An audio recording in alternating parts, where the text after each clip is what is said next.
Dabin was a lonely boy who learned baseball on a tiny island, always following orders without question because he just wanted to feel useful. When he joined Daejeong High with his incredible 130 km/h fastball, everyone thought he would be a star, but his first real game was a disaster as he got completely figured out. Now, as the legendary coach Ryu forces him to throw 100 pitches every single day until his arms give out, Dabin must learn the hardest lesson in baseball: raw talent and speed mean nothing without the mental strength to control your own game. However, before any of this, a boy thinks back to his past, remembering the times when his parents used to call him trash and say mean things to him. They actually thought it would be useful if he just went outside and spent his time collecting scraps from the streets. A black-haired boy suddenly wakes up from his sleep and asks him why he is lying down in a place like this right now. The boy then tells him that the temperature outside is 30 degrees, that's why he is lying down. The other guy then explains that he has an appointment nearby in this area, so he needs to get here really early before it starts.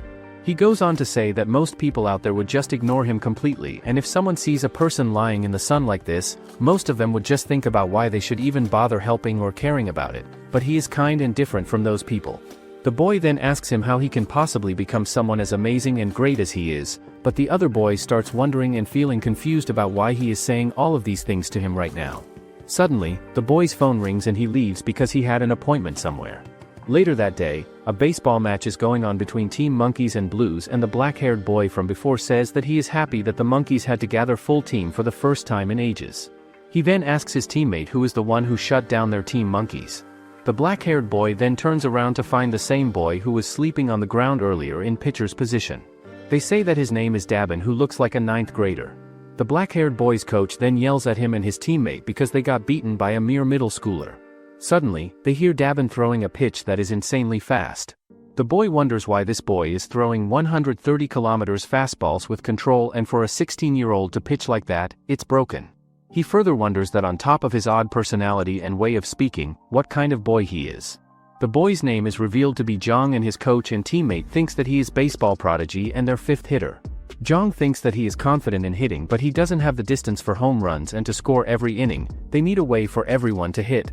After that, the opposite team starts pulling in their defense, and seeing that, Jong tells his team that he will be the batter for them. Jong then sends his cleanup hitter as the first batter, which surprises the other team's catcher. However, Dabin easily gets him out with his insanely fast pitches, and after that he keeps outing the batters who come up next one after another in a row. Finally, it is Jong's turn to come up for batting, and Dabin is really surprised when he sees that Jong is actually a player on the other team. Jong starts wondering if Dabin is going to use the same pattern that he used with the heart of the order, and he thinks that if the first fastball comes right there to that spot, then it is going to be easy for him to win this at-bat. Dabin also realizes and figures out that Jong is different from all the earlier batters he faced before, but even though he notices this, he still throws his fastball at him anyway. Jong then makes contact and hits the ball. The ball goes off to the side and ends up being a foul ball, and Jong thinks to himself that Dabin is a good pitcher who has skills, but he is not really a strong pitcher when you think about it. After that, we get a flashback of Jong where a pitcher is furious at him for making him learn another breaking ball. The pitcher says that when he get hit by a batter, Jong say it's because his pitchers are flat, and he even humiliated him in front of everyone. He even says that someone like Jong shouldn't be playing baseball, thinking that he is the best in the world. Back in present, Jong hits a pitch, but Dabin easily catches it and he gets out. Jong's teammate makes fun of him for getting out so early, but Jong says that he got out on purpose, as that way the other team will think his first hit was just lick and that their winning pattern is still holding strong. However, Jong's teammate doesn't understand what he means, so he says that he have figured it out a way for the entire team to hit that pitch. After that, Jong explains to the team that the other team's pattern is simple, as they pound the outside low corner and then build a favorable count for the pitcher. After that, they throw a high fastball that goes straight towards the batter, but he just misses it. Everyone realizes that unless they attack the first pitch, their chances of winning are slim. Jong then demonstrate what he is about to do, saying to reduce the chance of hitting just the tip of the bat and stand closer to the home plate. Finally, focus on the pitcher's motion, and the moment his cocked shoulder bursts forward, that's when they swing with all their might. Back in present, the batter manages to hit Dabin's pitch and quickly runs to get the points, but he ends up getting out. Seeing that, Jong thinks that he spoke so confidently to give them courage, but the truth is, the Monkeys never had a real way to hit that pitch. After that, Monkeys starts hitting aggressively that surprises the other team's players, and they think they can't let their pitchers' pitches be non-threatening. The fatty player from the Monkeys team then walks up to the batting mound to take his turn, and he looks around and notices that the outfielders have moved back to their normal depth and regular positions on the field. Dabin then throws a ball toward the plate that the batter completely misses and does not contact, which really surprises the pitcher because he knows from experience that Monkeys players always swing at the first pitch that comes their way, but this time the batter holds back and does not swing. Dabin then throws another ball toward the plate, but the fatty batter does not swing at this one either and just lets it pass by him. When the third pitch finally comes and goes to the outside corner of the plate, the fatty player manages to make solid contact and hit the ball. The match then keeps going and continues with the Monkeys players hitting the ball and contacting the pitches. At the last pitch of the sequence, Dabin suddenly realizes that ever since Zhang showed up on the field, the opponents have been playing in a completely different way than before. Dabin then shows real emotions for the first time while standing on the mound, which really surprises the other players around him, and he says out loud that he is going to do absolutely anything it takes to get Zhang out. Zhang realizes that something is about to happen but wonders what Dabin can do with just one tool fastball, and if the catcher was exceptional then it would be different story, but here, the catcher is hopeless. He further thinks that the catcher's idea will probably be something like reverse the pattern or flip the fielding alignment. Surprisingly, Dabin does a weird pitching form as he is leaning back. Earlier, Dabin told the catcher that he wanted him to lock the mitt in the center because this pitch is hard to control and he can't choose outside or inside like that. Back in present, Dabin throws an even faster ball than he ever did before and the ball gets a foul. Zhang expected his classic form would keep velocity down and his prediction was right, but he must have been late on timing as his contact point was off. He then thinks that he felt the same when he faced Bei Yunxio's pitches as he had to ease up a bit to find the mark, but he never thought he'd put that low pitch right on the bat like that, and he promises to not miss the shot next time. Dabin then throws a pitch with 70% of his power, but Zhang hits it and it gets a foul. Zhang wonders that he has faced pitchers throwing in the 130s countless times, but it makes no sense that he can't hit this now. Dabin wonders if Zhang put a pitch he didn't expect on the bat twice in a row, and that means if he throws the same pitch to the same spot 3 times in a row, even luck will make it likely he will connect. Dabin then throws his third pitch toward the plate, and while he is doing this, he is thinking about someone from his past who told him that he is the best pitcher around. Zhang then completely misses the ball as it goes past him, but the catcher manages to catch it successfully, and with that final strike, Zhang gets out and his at-bat is over. Zhang's friends then come up to him and ask him if there must be some kind of way to attack and hit that pitch this time too when he faces it again. But Zhang tells them that they should just give it up and stop trying because that pitch is not just an ordinary high-velocity fastball like normal ones, and he explains that even if there actually is a way to target it and make contact, a batter would need to have exceptional batting sense and incredible skills to actually hit it successfully. The game then comes to an end with Dabin's team winning the entire match against them, and after the game is over, his teammates walk up to him and asks him if he wants to join them and go with them to the after-party celebration. Dabin refuses their invitation and says no to them. Just then, Zhang walks over and approaches him and asks him if he could talk to him for just a little bit. Zhang then forces him to play practice match with him and asks Dabin if he can see the pitch one more time that struck him out. Dabin says that he don't mind throwing that pitch at all, but still, throwing at someone without a gear is bad, but Zhang says that if it's not the corners, he can put it down the middle anytime, and even if the ball drifts out of the zone, do he think he would miss it? Afterwards, Dabin throws the same pitch again, but Zhang realizes that it's a classic form, leaning the upper body back and chosen to scrape more power onto the pitch. Zhang wonders if Dabin raise his body axis to maximize vertical movement with less strain as velocity plays a part too, but the high release point makes it hard to feel like pitch is rising. The ball then comes straight towards Zhang, who thinks that his gloves are too low and at this angle, it will hit his face. Zhang then manages to catch the ball and thinks that half of a ball higher than the expected drop point, as he heard once that a Japanese pro pulled off this pitch.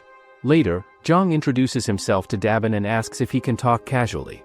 Zhang asks him how he ended up with his team Blues, so Dabin says that he just moved here recently and ran into Blues catcher who is his landlord's son.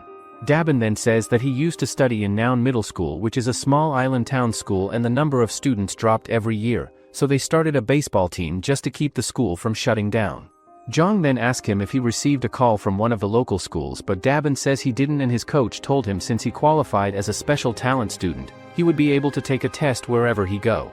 Zhang then gets an idea that he can make him learn a vertical breaking pitch, and if he used Dabin well enough, winning nationals isn't out of reach. Zhang then tells Dabin to come to his school, which is the famous school in this region. Zhang starts telling him that the new coach who came this year made an announcement that next year's freshman players will be picked and chosen through open tryouts for everyone.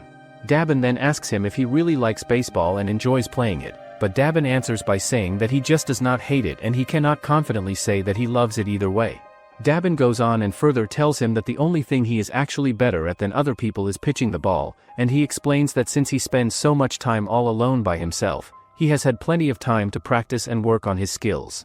Zhang notices and realizes that Dabin might actually hate himself or hate other people around him, so he decides to say that the reason his self-esteem is so low and down is not just because he only worked hard at baseball.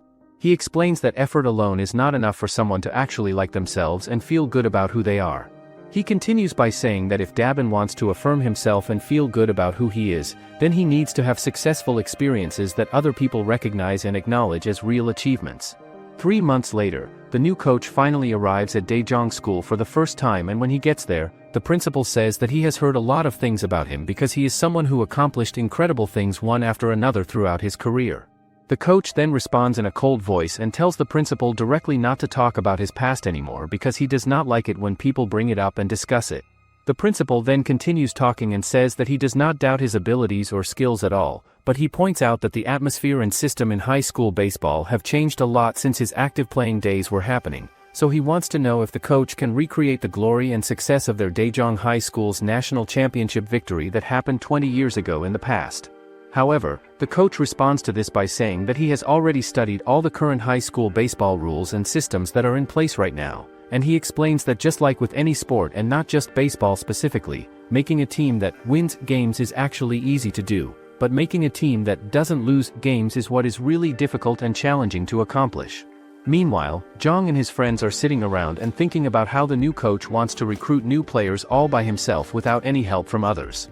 Just then, they see a boy named Sivan sitting right beside Dabin, who is once again sleeping below the scorching hot sun above them. Dabin quickly wakes up from his sleep and tells everyone around him that he had an appointment to be here, but he got here much earlier than he expected to arrive. But Zhang gets really furious and angry with him and tells him that he already said before that he cannot just take a nap anywhere he wants so that people do not misunderstand the situation and get the wrong idea about things. Zhang then turns to his friends standing nearby and tells them that he ran into Dabin at a neighborhood baseball game that was happening in the area. But another guy in the group quickly recognizes Dabin as someone who throws really interesting pitches that stand out. He then starts asking a whole bunch of questions one after another, like what kind of pitch does he throw exactly and what is his repertoire of different pitches that he can use. Zhang quickly tells him that if he hears all of that information ahead of time before seeing it, then it is no fun at all to watch.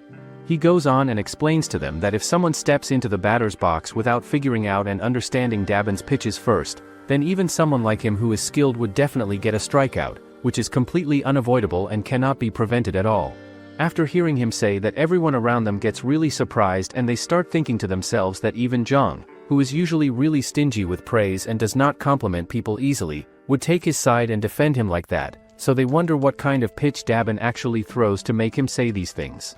After that, the coach calls everyone out to the field so they can do their test and tryouts, and the other players look around and realize that there are only 14 freshman players present, which is fewer than they expected for a school that has a national championship title in its history.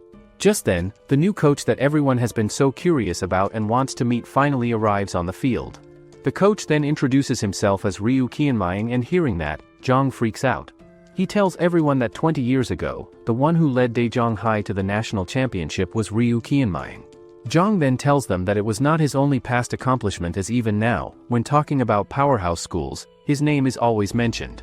He also took charge of some unknown schools and led them to the national semifinals or higher, raising them into the ranks of new baseball powerhouses. Everyone realizes that the coach gave the prestigious title to 3 different schools. Zhang thinks that he heard the coach completely left the baseball world after finishing as Daejeong High's coach, so why is he back now? The coach then tells the team about one change and the reason for it. He explains that Daejeong High, relying on its national championship glory, recruited and maintained over 40 members every year, but from the moment he became coach, conflicts between bench and starters from overstaffing, small adjustments in numbers. He further says that all factors that lower the quality of operations and training will be blocked in advance. Moreover, he says that in the low 30s, they will enforce an unofficial quota system. Hearing that, others wonders if the school and parents really allow this, but they think that if a big-name coach demanded a roster cap as a condition of taking the job, they would have no choice but to accept it. Zhang wonders if this is the remnant of the old ways, and in modern high school baseball, the more pitchers the better, and now he's going for an elite small group. The coach then adds that the problem is that the combined total of next year's second and third years is already nearly 30, and that means the number of successful candidates in this tryout is just 7. Hearing that, everyone gets all fired up and says that they are going to work for it no matter what.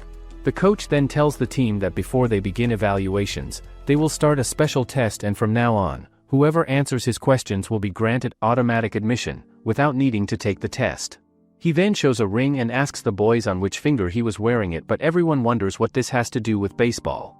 Everyone then starts thinking about it, but none of them answers, so the coach says that fear of elimination has made everyone shrink back. Zhang then asks the coach if he can answer that since no one else seems to know, can he answer, and the coach gives him permission to speak. Zhang says that the answer is pinky on the right hand, which is actually a correct answer. Earlier, the head coach told the new coach that Zhang is the type of player who would do anything and everything to catch his eye first and get his attention. The coach asks the head coach if Zhang is actually a bad guy or troublemaker. The head coach starts laughing at the question and says that when it comes to training hard and showing sincerity towards baseball and the game, Zhang is probably the best player on the entire team without question.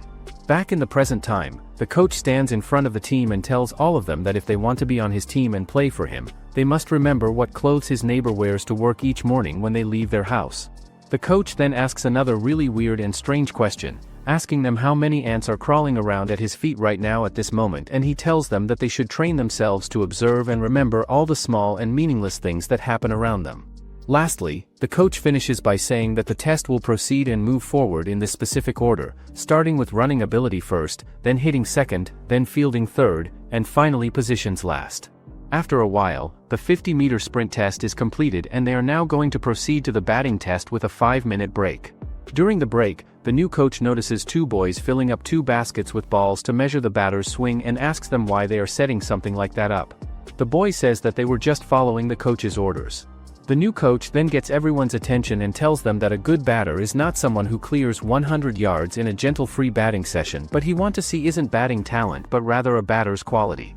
He further explains that this isn't soccer or basketball, where they just put a ball in the net, but baseball is a sport where they can only score if a runner gets on base. He then tells Zhang, who is the main catcher, to get ready. The coach then gathers 2 pitchers and asks them about their style, but Zhang interrupts and says that if batters see a lot of breaking balls, their ability to track pitches improves faster and they will develop countermeasures and quickly adjust their approach. After hearing that, the coach tells Zhang that he will leave the lead and leadership to him for now, but he coldly tells Zhang not to interrupt him again during the test.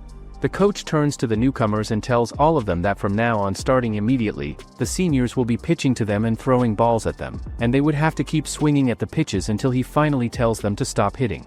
The test then begins with a bunch of batters stepping up and hitting the ball one by one, but now it is finally Dabin's turn that everyone is so curious and excited to see what happens.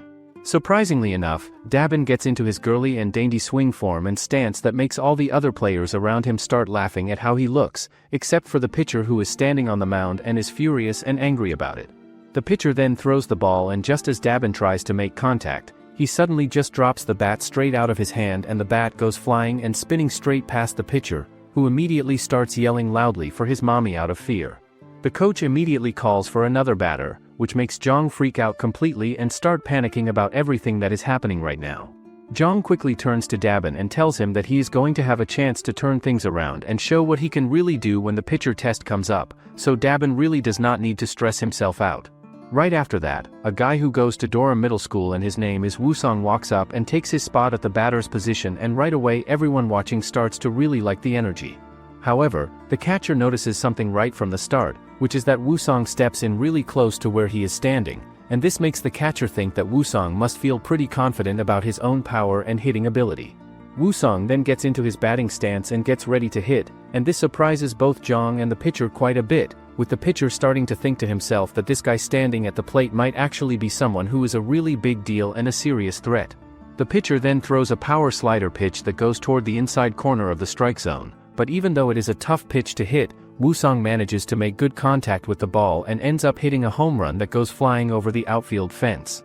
Wuang's father always told him that effort is essential, but it's his choices that become true skill, and major choices that change his life often disguise themselves as trivial or familiar things, making them easy to overlook. During the summer of his second year in middle school, Wusong made his choice that he would go to Daejiang High. Zhang then notices that Wusong's timing is different from senior Chorak's, as instead of a bat drop, Wusong stepped out in the middle of the swing.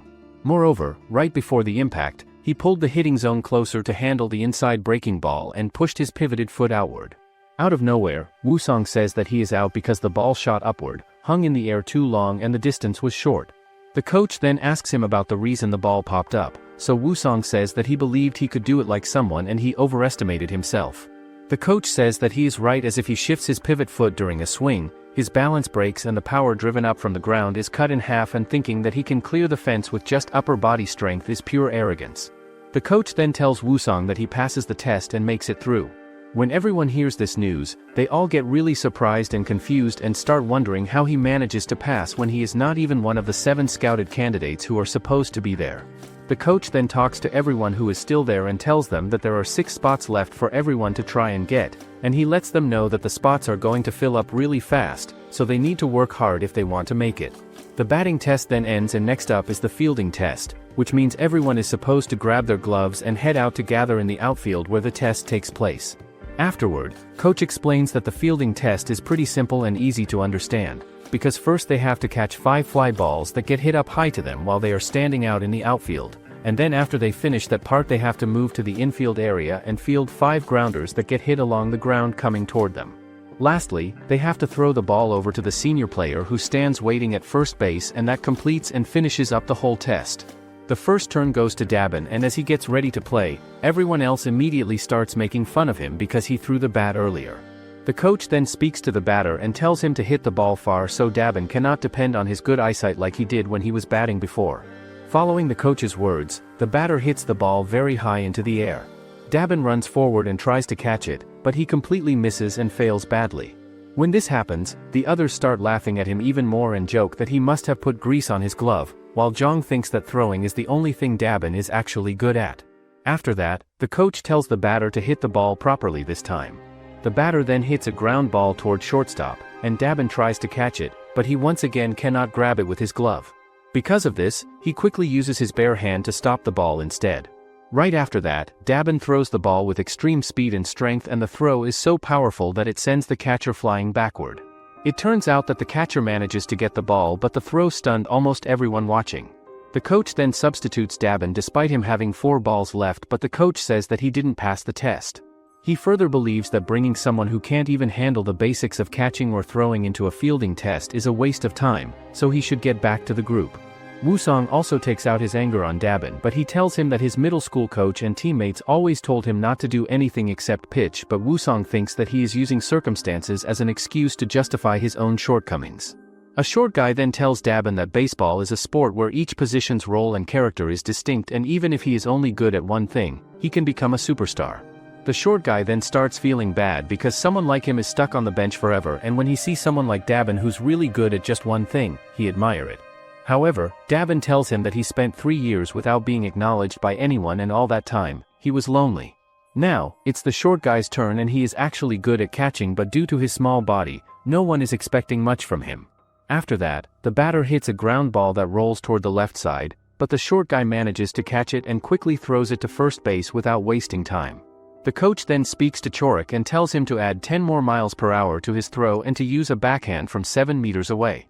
Chorak responds by saying that if he throws it like that, the catcher will not be able to catch the ball because of how fast it will be and how far it has to travel. Even so, the coach firmly tells him to do it anyway. When Chorak throws the ball, the short guy struggles and finds it very hard to catch it properly. Chorak does not stop there and continues throwing 16 balls in a row, and the short guy cannot catch even one of them, leaving him wondering how long this is going to keep going. After watching this, the coach asks Sile, who is the short guy, if he takes his first step before the bat swings. This question shocks everyone, and they all begin to wonder if Sile is predicting the direction of the ball and moving his body before it is even hit. The coach thinks about this carefully and believes that the time Sile saves by using this strange method and putting in so much effort is only about 0.2 to 0.3 seconds, and in a real game where there is also a pitcher involved, that small difference is almost meaningless. Even so, the coach also feels that Sile's mindset of not avoiding even 100 or 1,000 difficulties just to gain a single improvement is very rare, and he did not expect that such foolishly hardworking kids would still exist these days. In the end, the coach unexpectedly decides to pass Sile, but he clearly tells him that from now on, he will have to train more than twice as hard as everyone else. Hearing this, Sile suddenly starts crying and loudly shouts that he will become a player who truly helps and contributes to the team. 3 hours later, there are only 2 slots remaining out of the final 7 slots that are available for the team, and now the last tryout, which is the pitcher position test, will begin for everyone. The other coach stands up and tells everyone gathered there that this test is actually as simple as it can possibly be, because all they have to do is step onto the mound and throw exactly 15 balls at the catcher who is waiting at home plate. The coach then reveals and announces the test order that the pitchers will go in, and he says that Dabin will go in the very last position after everyone else. The pitching test then continues moving forward until it is finally Minyuk's turn to pitch, and he is the guy who was so confident and sure of himself earlier before. Jong starts wondering to himself that Minyuk is so overconfident about his abilities that he might actually be really skilled and talented at pitching. As soon as Minyuk throws his first pitch toward the plate, Jong immediately realizes and understands that his fastball quality and speed is not very different at all from the previous 4 pitchers who went before him. Minyuk then decides to throw a curveball next, which surprises everyone because he clearly announces not only the type of pitch but also the exact spot where the ball will go. After saying this, Minyuk throws the ball, and Jong catches it easily without any trouble. Minyuk keeps throwing more pitches after that, but none of them get past Jong at all. Everyone watches in shock because Minyuk is the same age as them, yet he already knows how to throw 3 different breaking balls, and his control is so good that most of his pitches land exactly where he says they will. In the end, Minyuk announces that he is going to throw a forkball, completes his pitching turn, and steps back. After that, it becomes Dabin's turn, and everyone waits with excitement and tension because they still remember the laser-like pitch he threw earlier. Dabin tells them that he is not going to declare anything because his only pitch is a fastball, and for Dabin, control is the minimum requirement to even stand on the mound. If he throw with a plain pitching form that trades power for four-corner control, then he would probably earn good marks and pass easily. Dabin then decides to throw at his 100% speed even if he doesn't hit the zone and fail the tryouts in the end. Dabin then throws an extremely powerful pitch that is so strong it even pushes Jong backward and leaves everyone around them completely stunned. Jong looks shocked and asks Dabin what happened to his pitching, because it clearly looks different from how it was before. Jong notices and says that the pitch drops less than earlier and is also much faster than usual. Dabin responds by explaining that in the past, he could only throw the ball into the strike zone when he used about 70% of his strength, but now he can still control it even when throwing at full, 100% power. Jong listens to this explanation but still does not fully understand what Dabin means. Dabin then calmly explains that the two of them first met 3 months ago, and during those 3 months, the only thing he focused on was becoming better than he was before. As he hears this, Jong starts to feel uneasy and wonders if he has unknowingly brought in someone far too powerful and difficult for him to handle. After that, Jong laughs at the situation and tells Dabin not to hold back at all and to throw with everything he has got in him. Dabin responds by saying that he never intended to hold back in the first place anyway, because no matter where he throws the ball, Jong is not the type of player to miss it or let it go by. Hearing that, Jong remembers that he did say something like that to Dabin before in the past.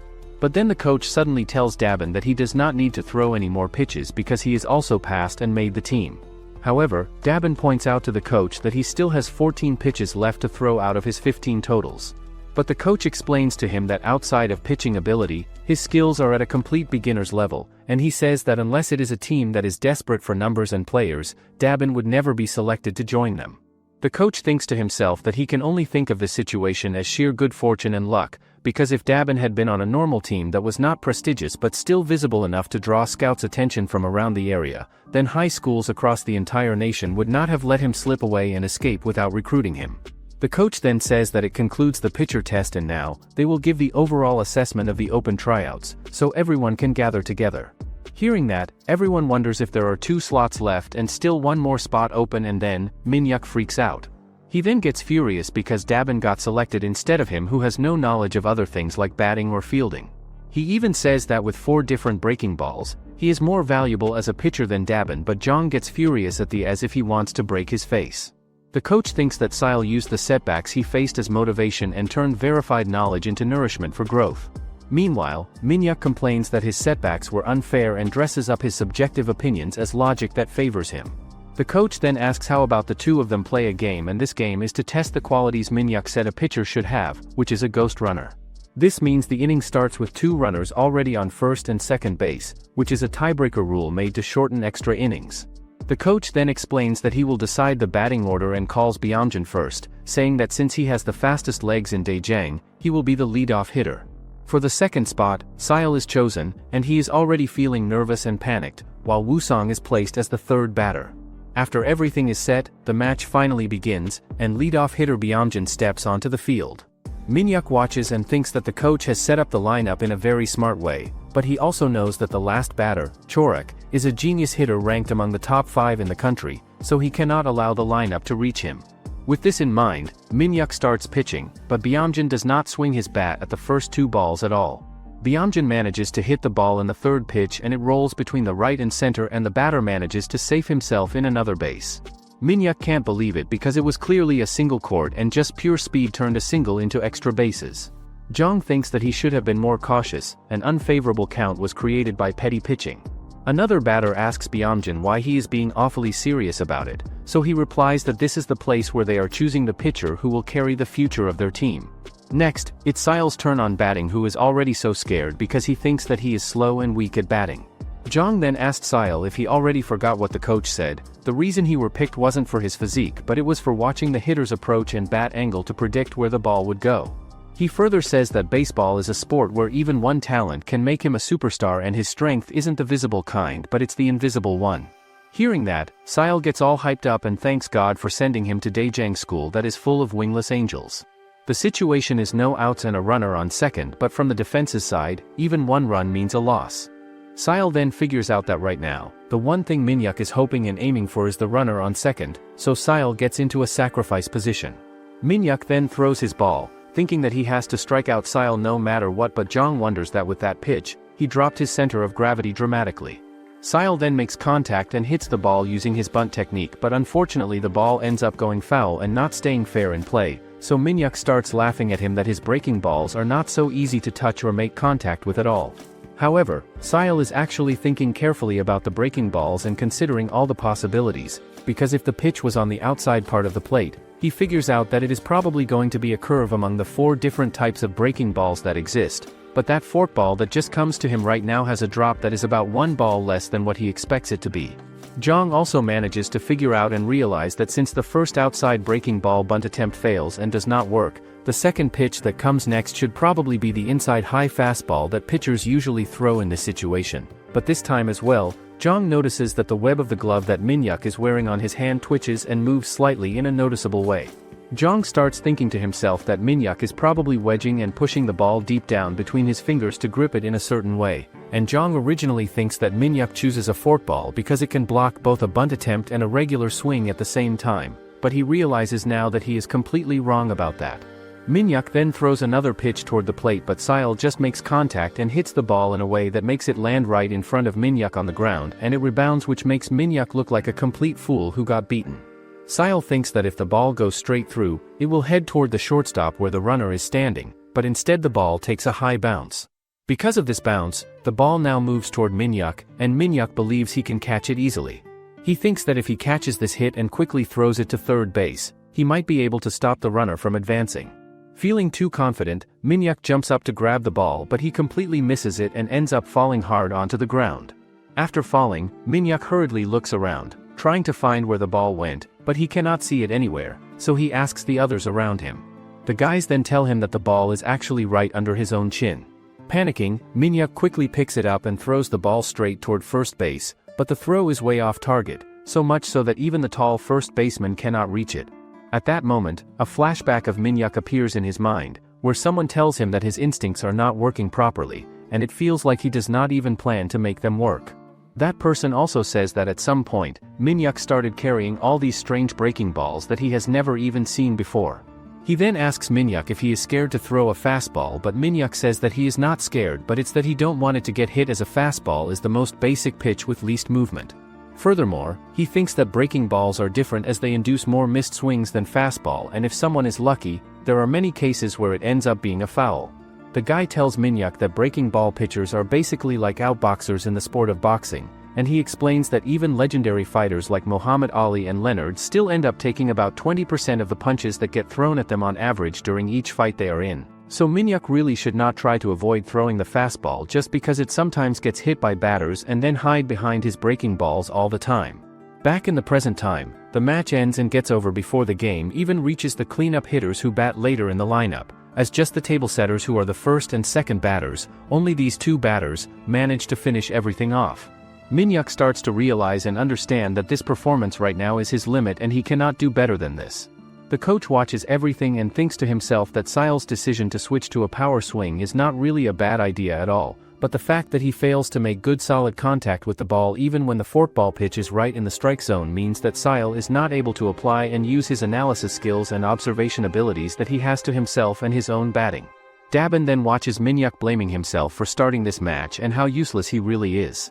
After that, Jong calls over Dabin and asks him if he only threw whatever the catcher or bench called in middle school, so Dabin says he did and never questioned anything. Jong then tells him that from now on, he won't even give him leads and that high spin and four seam is worthless, so he shouldn't use it. Furthermore, Jong warns him clearly that if the pitcher does not properly connect with him, then he will not call any pitches for him at all. He reminds him of the game against the Monkeys, where Minyuk got figured out very quickly, and instead of taking responsibility, he only depended on the catcher's careless pitch calling. Jong explains that even a bullet-like fastball or a snake-like breaking ball means nothing if there is no fighting spirit behind it, because pitches without intent are just empty shells, and empty pitches always end up getting crushed.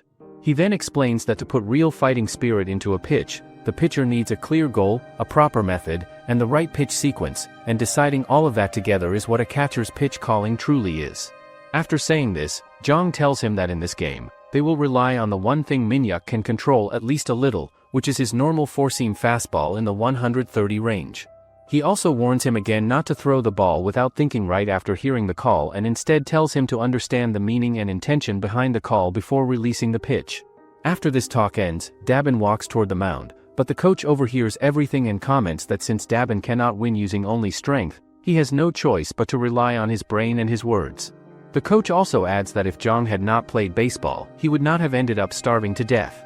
As the match begins, Jong thinks carefully and remembers that the batter is Byamjin, and whenever Byamjin sees an outside pitch, he always thinks about a hit-and-run play. Because of that, Jong decides that the first pitch should be thrown inside, close to the batter's chest, but Dabin takes far too long to understand this idea. After hesitating, Dabin finally throws a fastball and the pitch lands cleanly for a strike as Jong catches it. Dabin then starts wondering why Jong doesn't want him to throw outside because, looking at the batter, even after taking the inside pitch, he is still holding his open stance and doesn't seem affected at all. Dabin thinks he might have misunderstood Jong's intention, and maybe the plan actually works in reverse. After seeing that lucky inside strike, the batter now seems fully convinced that the second pitch has to come outside, which means Dabin has to make it a strike as well. He throws the next pitch, which sinks perfectly into the strike zone, and the batter can't even swing his bat at it. Dabin realizes that he didn't throw exactly where he aimed, but he feels the same strange sensation he felt with the first pitch, like the ball is sliding across ice as he can't fully control it, yet it seems to move on its own, carrying itself exactly where it wants to go. Dabin starts thinking that if this is possible, then he wants to understand every single one of Jong's calls, because he wants to throw every pitch with that kind of intention. That way, he won't just be useful to one person as he can prove he is useful to anyone. Using that mindset, Dabin manages to strike out the batter. Seeing this, Jong realizes that their new strategy works, and they plan to use the same approach to take down the next two batters as well. Dabin throws two consecutive inside pitches and manages to strike out the batter. Syle then gets ready to bat and he thinks that if the pitcher weren't Dabin but Minyuk, he would have ignored the harder to hit outside low and gone after the shaky inside. He further thinks that if he aimed for a pitcher's finishing pitch and get red, he is done for and that's when he get caught off guard by a different pitch. However, he believes that Dabin is a one-pitcher, only has the fastball and even if he openly target his reliability outside in the strike zone, there's no breaking ball dropping into the ball zone. Dabin wonders if Syle is standing right up against the plate. That is the same method the Monkeys use to counter his outside pitches. Jong is also ready for Dabin's another strikeout, but he thinks that all Dabin has to do is throw with all his strength. Dabin then throws the ball that completely caught Syle off guard and he gets terrified. Dabin then throws the second ball toward the plate but Syle just swings his bat out of complete panic and fear, and he gets another foul ball off to the side. Jong then gives a signal to Dabin by using his hand to throw the ball up high in the zone and make it a ball that is outside the strike zone. Dabin thinks to himself that on the outside pitch before, Sile took such a big and massive swing that it actually broke his batting stance completely. Dabin then throws an up-high fastball toward the top of the zone, which gets Sile to swing his bat at it, and he completely misses and gets struck out. Zhang thinks to himself that Dabin is really amazing and talented, because even with only one type of pitch to work with, and without aiming strictly for the zone every single time, he still has this many different ways to build a count against batters. After that at-bat is over, Wuang gets ready and prepared to go bat next in the lineup, but the coach suddenly tells him to wait and hold on for now. Meanwhile, Sile is crying like a small child would cry, and he is thinking that he might have failed the test completely. The senior player walks over to him and tells him that he did not fail at all. He explains to Sile that the moment he stepped up to the plate, he was already in Zhang's palm and control, and Zhang knew ahead of time that Sile would swing aggressively at the first pitch that came his way. He further says that that was the reason the first pitch was an inside threat pitch that becomes a ball, and even at 0-2, he went straight for the kill, a solid outside low. The senior explains that he saved it for the last pitch to finish him because he wanted him, the next batter, to fixate on the outside low fastball.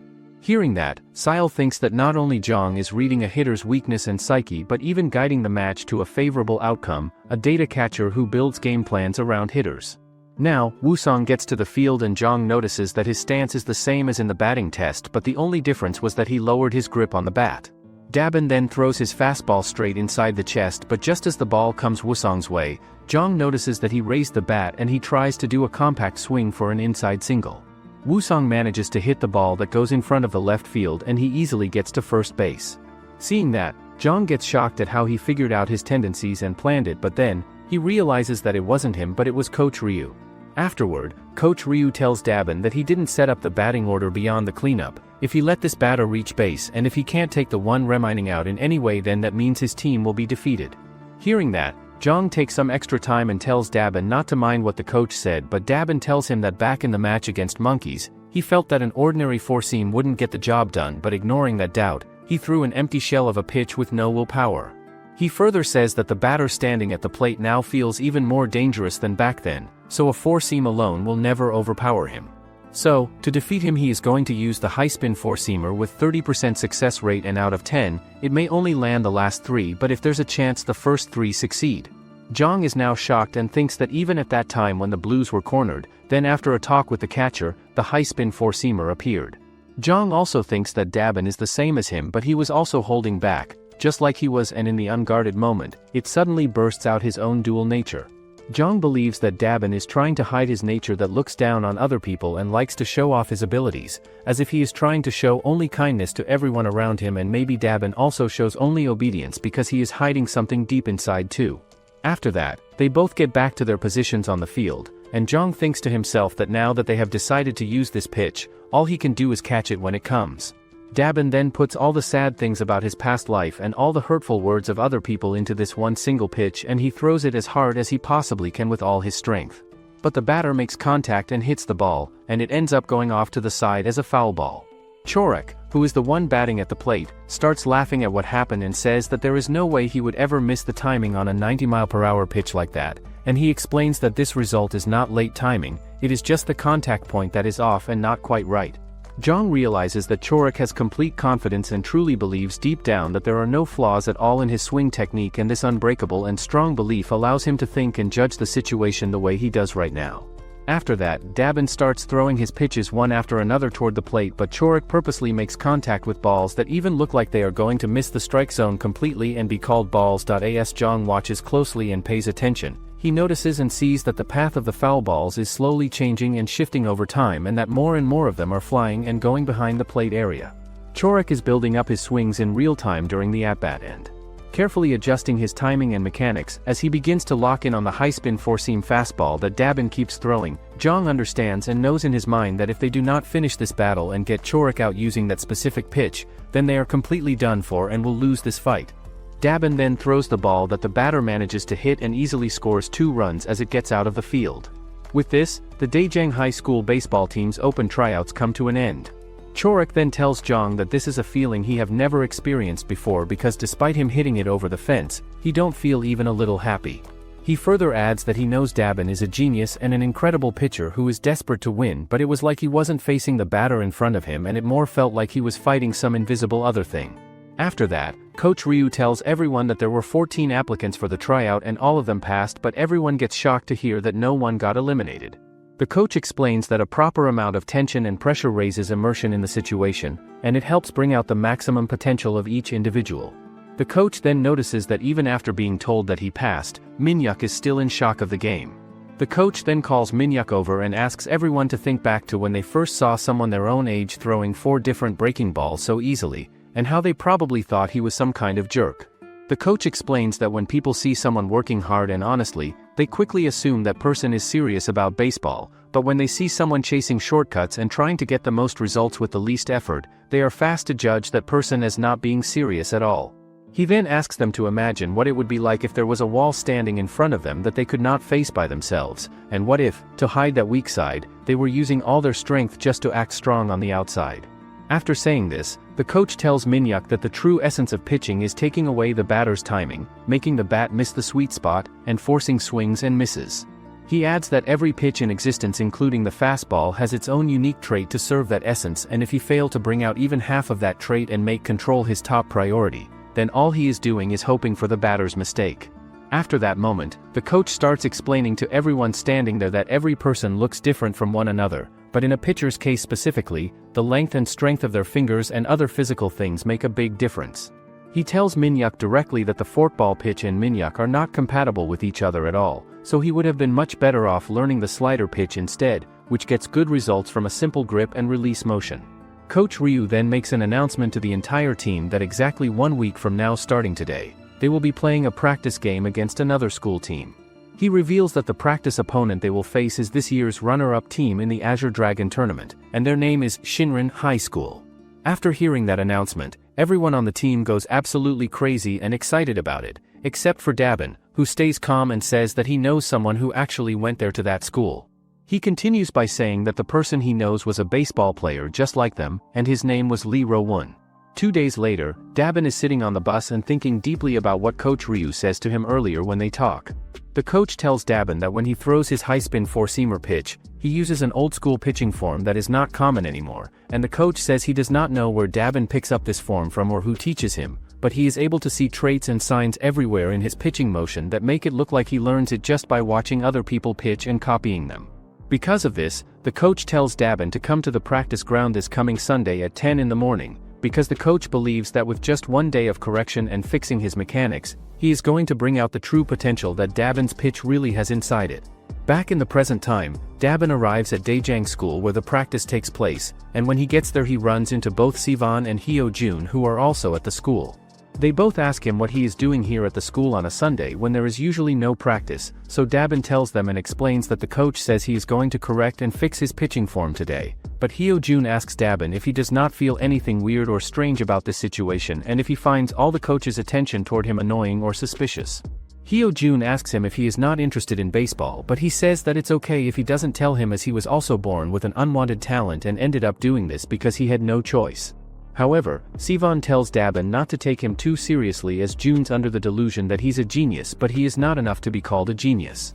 Jun says that the only way Daejang can win nationals is if he shows his true self, but Dabin might be wondering if he is just capping. Jun tells Dabin that the moment he show his true talent, the KBO, MLB would swarm in and start a scouting war. He further says that if no pro future is visible until graduation, his parents will eventually give up, too. Sivan then asks Dabin if he remember what the coach said during tryouts that there is a wall in front of everyone, so he thinks that there's also a wall that only real games make them feel like pressure, nerves of weight of responsibility. After that, Sivan and Jun finally decide to let Dabin go free, so he is able to meet up with the coach like he needs to, but while he is on his way there some other players who live in the dorms call out to him and tell him to come to their dorm room. When he gets there, they give him a doll as a gift and explain to him that all of them have one doll that got made by Taesang who created them. Dabin looks at the doll and tells Taesang directly that his skills at making these dolls are really amazing and impressive, but Taesang replies back to him and says that ever since he is a kid growing up, he starts making dolls as a hobby, and he explains that when he is making dolls and working on them all of his worries and problems just disappear from his mind and it feels like his heart calms down and becomes peaceful. Dabin then suddenly gets kicked out of their room because another player who is trying to sleep gets his sleep disturbed by all the noise, so walking down the hallway he runs into both Chorak and Jong who are also there. Zhang tells Dabin that they also get a call from the coach asking them to come out and help for a little bit too. For days before the Shinron and Daejang's practice game, Shinron's player tells the coach that there will definitely be complaints about an away game in another region. The coach says that he will cover all the expenses that day out of his own pocket, but the guy asks him why their opponent has to be Daejang High instead of Jioji or Byong School. The coach explains that in the past 3 years, they have only gotten past round 16 once in the national tournament. Facing a school like that in an away game is nothing but a losing deal, and no matter how they look at it, he's back. The coach explains that Ryu Changmying has come back to the baseball world. Coach further tells him that Ryu's nickname in his prime was Hand of Midas, who could turn even dirt into gold. Moreover, he says that there is only one reason he accepted this practice match, and that is to find out what purpose brought him back and what kind of team he plans to build. Meanwhile, a guy tries to convince his fellow Shinron teammates that next week's practice opponent is Daejang, where John Chorik is. He also tries to tell them that in that school there is also Dabin, who is an incredible player with potential, and he spent a whole year trying to gaslight him into coming to Shinron, but he didn't. The boy tells the players that his pitching speed last year was 140 kilometers. That surprises everyone, but the other guy thinks that he is like Bae Yoon Seo. The guy then asks him that besides being fast, does his pitch have any other qualities, so the boy replies that there is one unique trait about Dabin's pitches, but he is the only one who knows it. He explains to them that his last tournament was as a catcher for Noun Middle School, and the team really wanted to give him the gift of victory as a farewell present, so they played their absolute hardest in every game. He continues by saying that even when they were facing really tough opponents during the games, they pulled far ahead of them and were leading the game by a lot of runs. Then, at the bottom of the 4th inning during the game, the opposing team hit the ball towards what should have been a double play opportunity for Dabin's team to get 2 outs. Just as the shortstop player went over to cover the base and make the play happen, the runner who was on first base made a hard and dangerous slide tackle straight into his ankle on purpose to hurt him badly. Dabin explains and tells them that the other team knew their team's weakness and vulnerability on the field, and they did it on purpose to take advantage of them and injure their player. However, from that specific point on in the game, after seeing what happened, Dabin showed anger and fury that he could not contain or control inside himself anymore at all.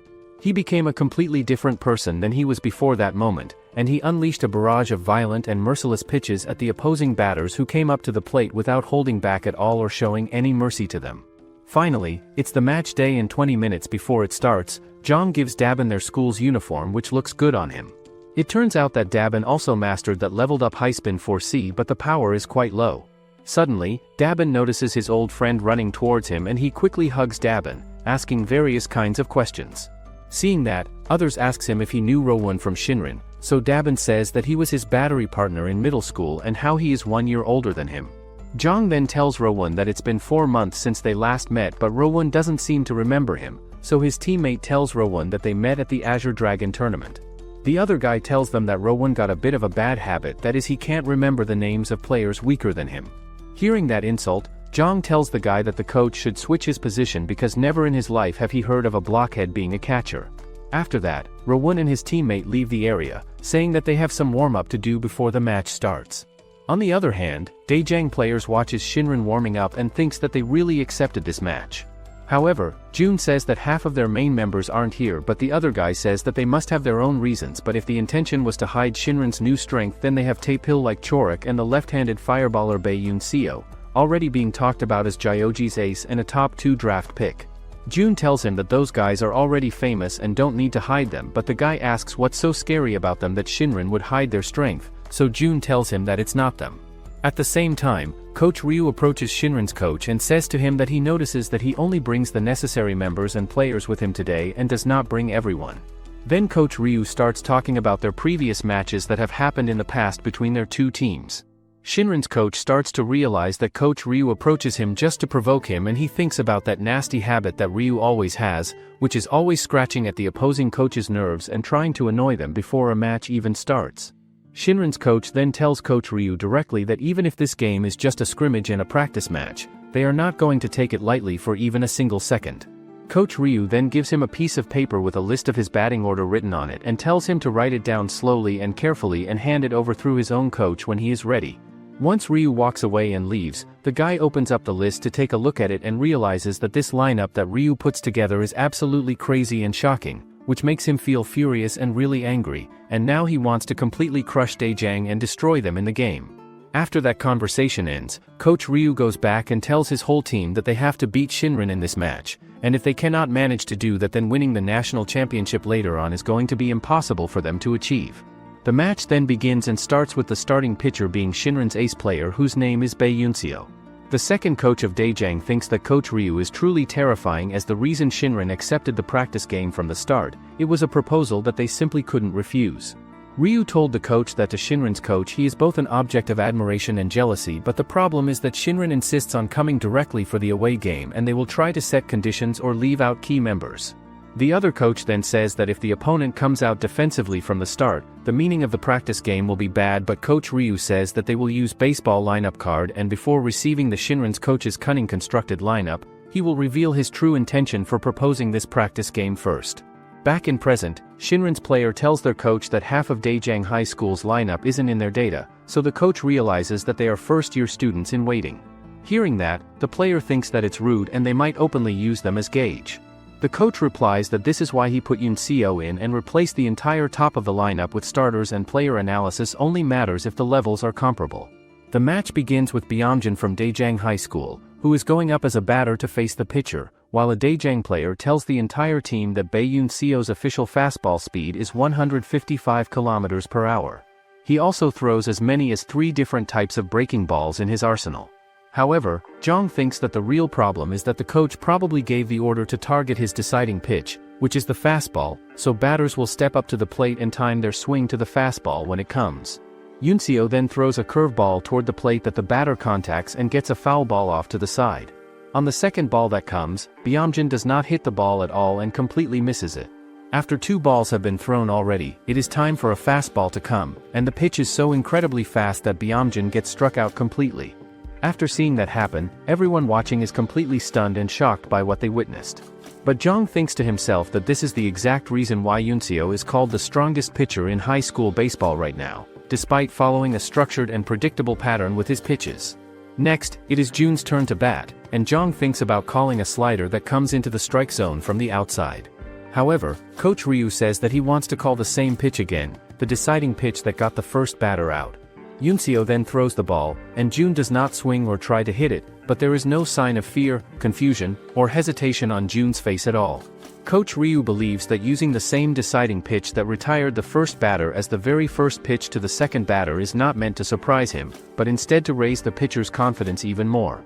After that, Yuncio throws another slider, but this time Jun manages to make contact and hits the ball, then immediately starts running. Surprisingly, another short player from Shinron jumps up and catches the ball in midair, moving quickly and smoothly like a squirrel. After that, the boy quickly throws the ball the base where Jun was running, but surprisingly he is not out because his foot is still in the area. Seeing that, Daejang players thinks that even the mighty Shinron makes ridiculous mistakes like that, and thanks to that, Jun's genius complex is going to get even worse. However, Coach Ryu thinks that against a super high school level pitcher and his team, 1 out, runner on first in the first inning is only because of luck. He also believes that a must-have condition for becoming a winning team is turning luck into opportunity and then turning opportunity into momentum. Jong also thinks to himself that because of the opponent's mistake that just happened, if they manage to score the first run here in this inning, they will not only gain control of the entire game, but they will also deal major psychological damage to the other team's confidence. Next up, Taesang is going to bat as the third batter from Daejang High School team. Jong thinks in his mind that against the lefty pitcher Yuncio, Taesang will not try to steal second base at all, but he can use an aggressive plan by aiming for first and third bases with the third batter's extra base hit. If they are successful with this plan, more than 1 run is expected to score for them. Secondly, he can use the cheat key player called Chor in the lineup, which means losing the double play chance that could happen, and he moves the runner into scoring position and puts the fourth batter up to bat after that. Meanwhile, the catcher on the other team wonders to himself why the batting attitudes of the first and second batters were so different from each other, and this question keeps bothering him in his mind. But if he decides to ignore that unease and feeling and tries to solve it with just the pitcher's ability again like before, then the same exact situation seems likely to occur again. We then get a flashback where Rowan tells Yuncio that he will lead using the pitch types and patterns preferred by the senior, but if the opponent players still hit the base, then the next at-bat must be thrown according to his lead. Back in the present, Yuncio throws a curveball toward the plate that the batter does not make contact with or hit at all.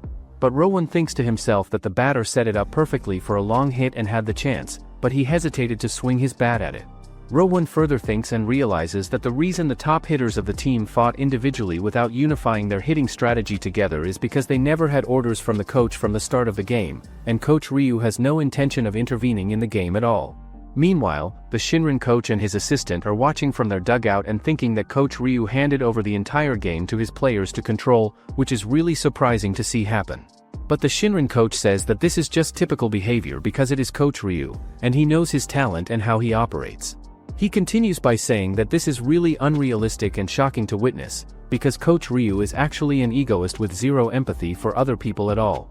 The batter then manages to make solid contact and hit the ball, and he runs as fast as he can towards second base. He gets tagged out by the fielder. Now, it is Daejang's turn for defense on the field, and everyone watching is surprised to see Dabin entering and walking onto the mound to pitch.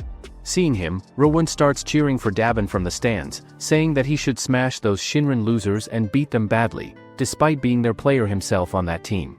The batter from Shinron High School named Hansol thinks to himself that he will not underestimate Dabin just because he is a year younger than him in age. The reason why Dabin's high-spin fastball could not fully show its power and effectiveness is because of his lower body mechanics and form. The scene then shifts to a flashback moment where the coach showed Dabin a video of his pitching form and motion and asks him how his landing foot moves when he pitches. Everyone on the team then watches the video clip carefully and realizes something important. It is not the heel that lands first on the ground, but it is actually the ball of his foot touching the ground first instead.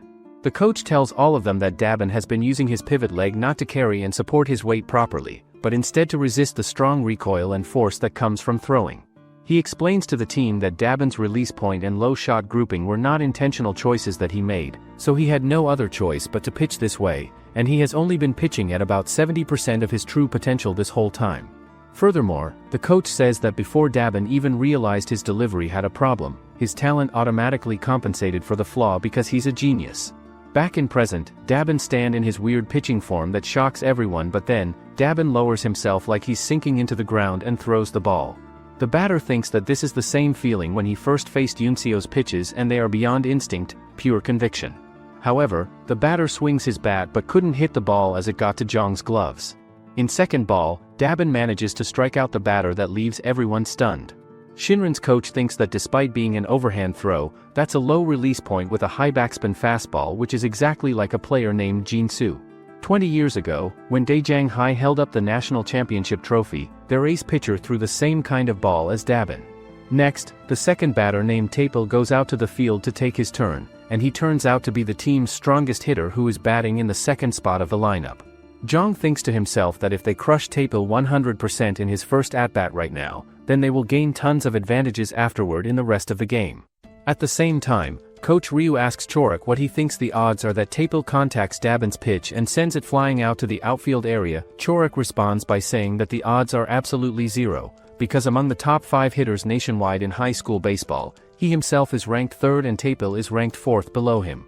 Dabin then throws the ball toward the plate, which Tapel could not even contact or hit at all.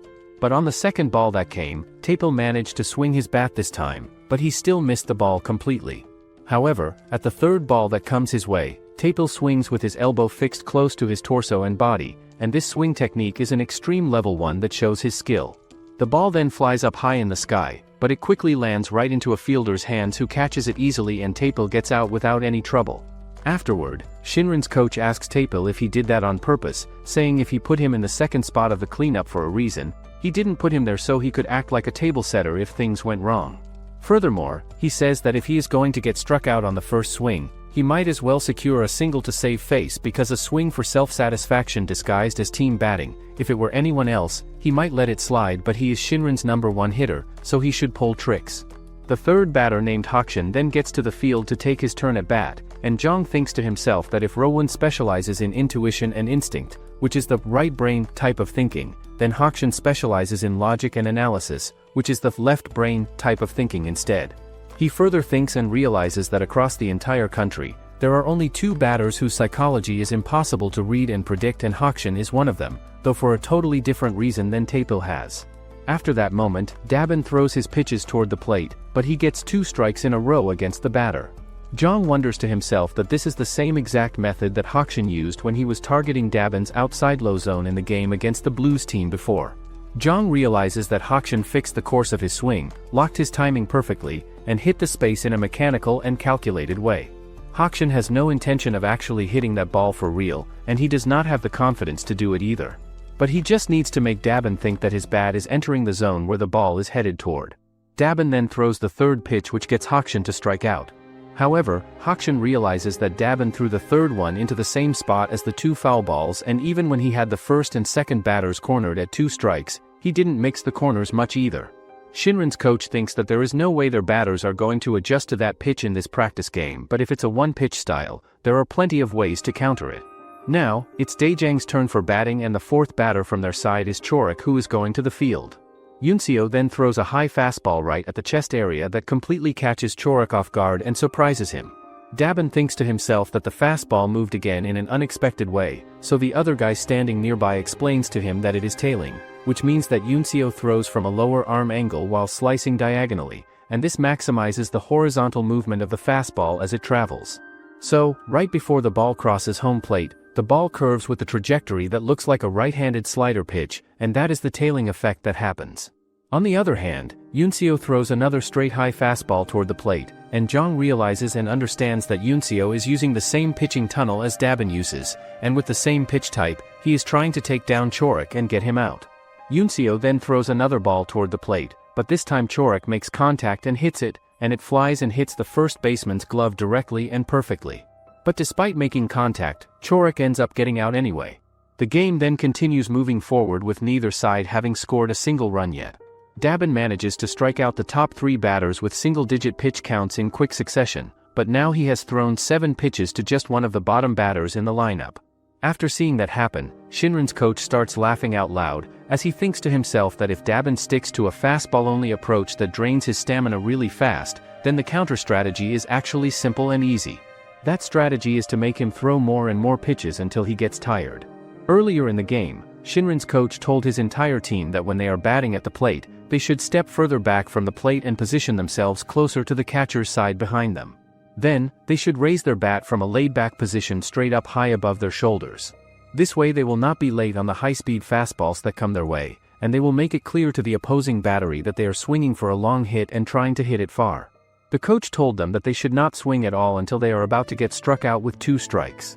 Back in the present, a batter from Shinron purposely taunts Dabin with useless actions and movements to get into his head. Zhang thinks to himself that because of this behavior, Dabin is going to react even more sensitively to this kind of bluffing and mind games than he normally would. Dabin then keeps throwing his pitches one after another toward the plate, but the batter does not swing his bat at them no matter what pitches come his way. The batter wonders to himself that since he is in the lower lineup of the batting order, the battery is probably expecting him to wait for a walk to first base. But he knows that this is not about scoring runs at all, as it is really about breaking the pitcher down mentally and physically by raising his pitch count higher and higher. Dabin decides to go for a strike using his previous pitching form. However, another batter makes contact with the ball that goes straight past some players. Dabin then gets in the way of the ball and the players manage to get back to bases. Dabin actually misread the batter's intention and even interfered with the throw. He then starts blaming himself for everything. On the other hand, Hakshin thinks that the strategy is working, but it's working too well, so something feels off. He further wonders why Coach Ryu sent a one-pitch fastball pitcher as the starter for this game, because if it were a chaotic game situation, using Dabin as a middle relief pitcher or a setup pitcher would have been more effective. Shinron's coach and Hakshin both wonder to themselves why Coach Ryu is not doing anything at all when a highly promising pitcher is self-destructing and falling apart right in front of him on the mound. Hakshin wonders if Coach Ryu actually wants Dabin to collapse at this point in the game on purpose. On the other hand, Dabin is wondering and thinking that his only weapon available is the high-spin fastball, so even if he knows that the bat will not come out to swing, he can only keep pitching with full force and power. He then wishes to himself that if he only had his own breaking ball pitch that he could throw. Seeing all of this, Coach Ryu thinks that Dabin finally understands the reason they fixed his pitching form and started him today as the pitcher. It was so he would learn the important lesson that no matter how fast his ball gets when he throws it, he cannot control a game with just one single pitch alone. Shinron's coach thinks that it was all forged and gives an example that beaten with a hammer, the metal grows stronger and is shaped into form, so they were the hammer used for that pitcher's growth. Shinron's batters also gets jealous and thinks that even if Dabin pulls himself together and recovers his rhythm, all they need to do is reuse the same strategy. Hakshin wonders that don't swing until right before a strikeout strategy has lasted 2 innings. He thinks that even if he's limited to a single pitch type and fixed course, there are still a couple of countermeasures he could have used. Tapil then gets to the field and Jong thinks that all that's in his head is getting on base and passing the order to the second batter, because table setters generally have strong contact ability and plate discipline. We then get a flashback where Jong is teaching Dabin how to use spin fastball, but Dabin asks him if he could really use that together with an unstable fastball that lacks control and drops so sharply. Dabin says that forkballs are the hardest pitches to master, but Jong tells him that he don't want him to perfect one, but it's a forkball that's grip thinner and narrower than a standard forkball.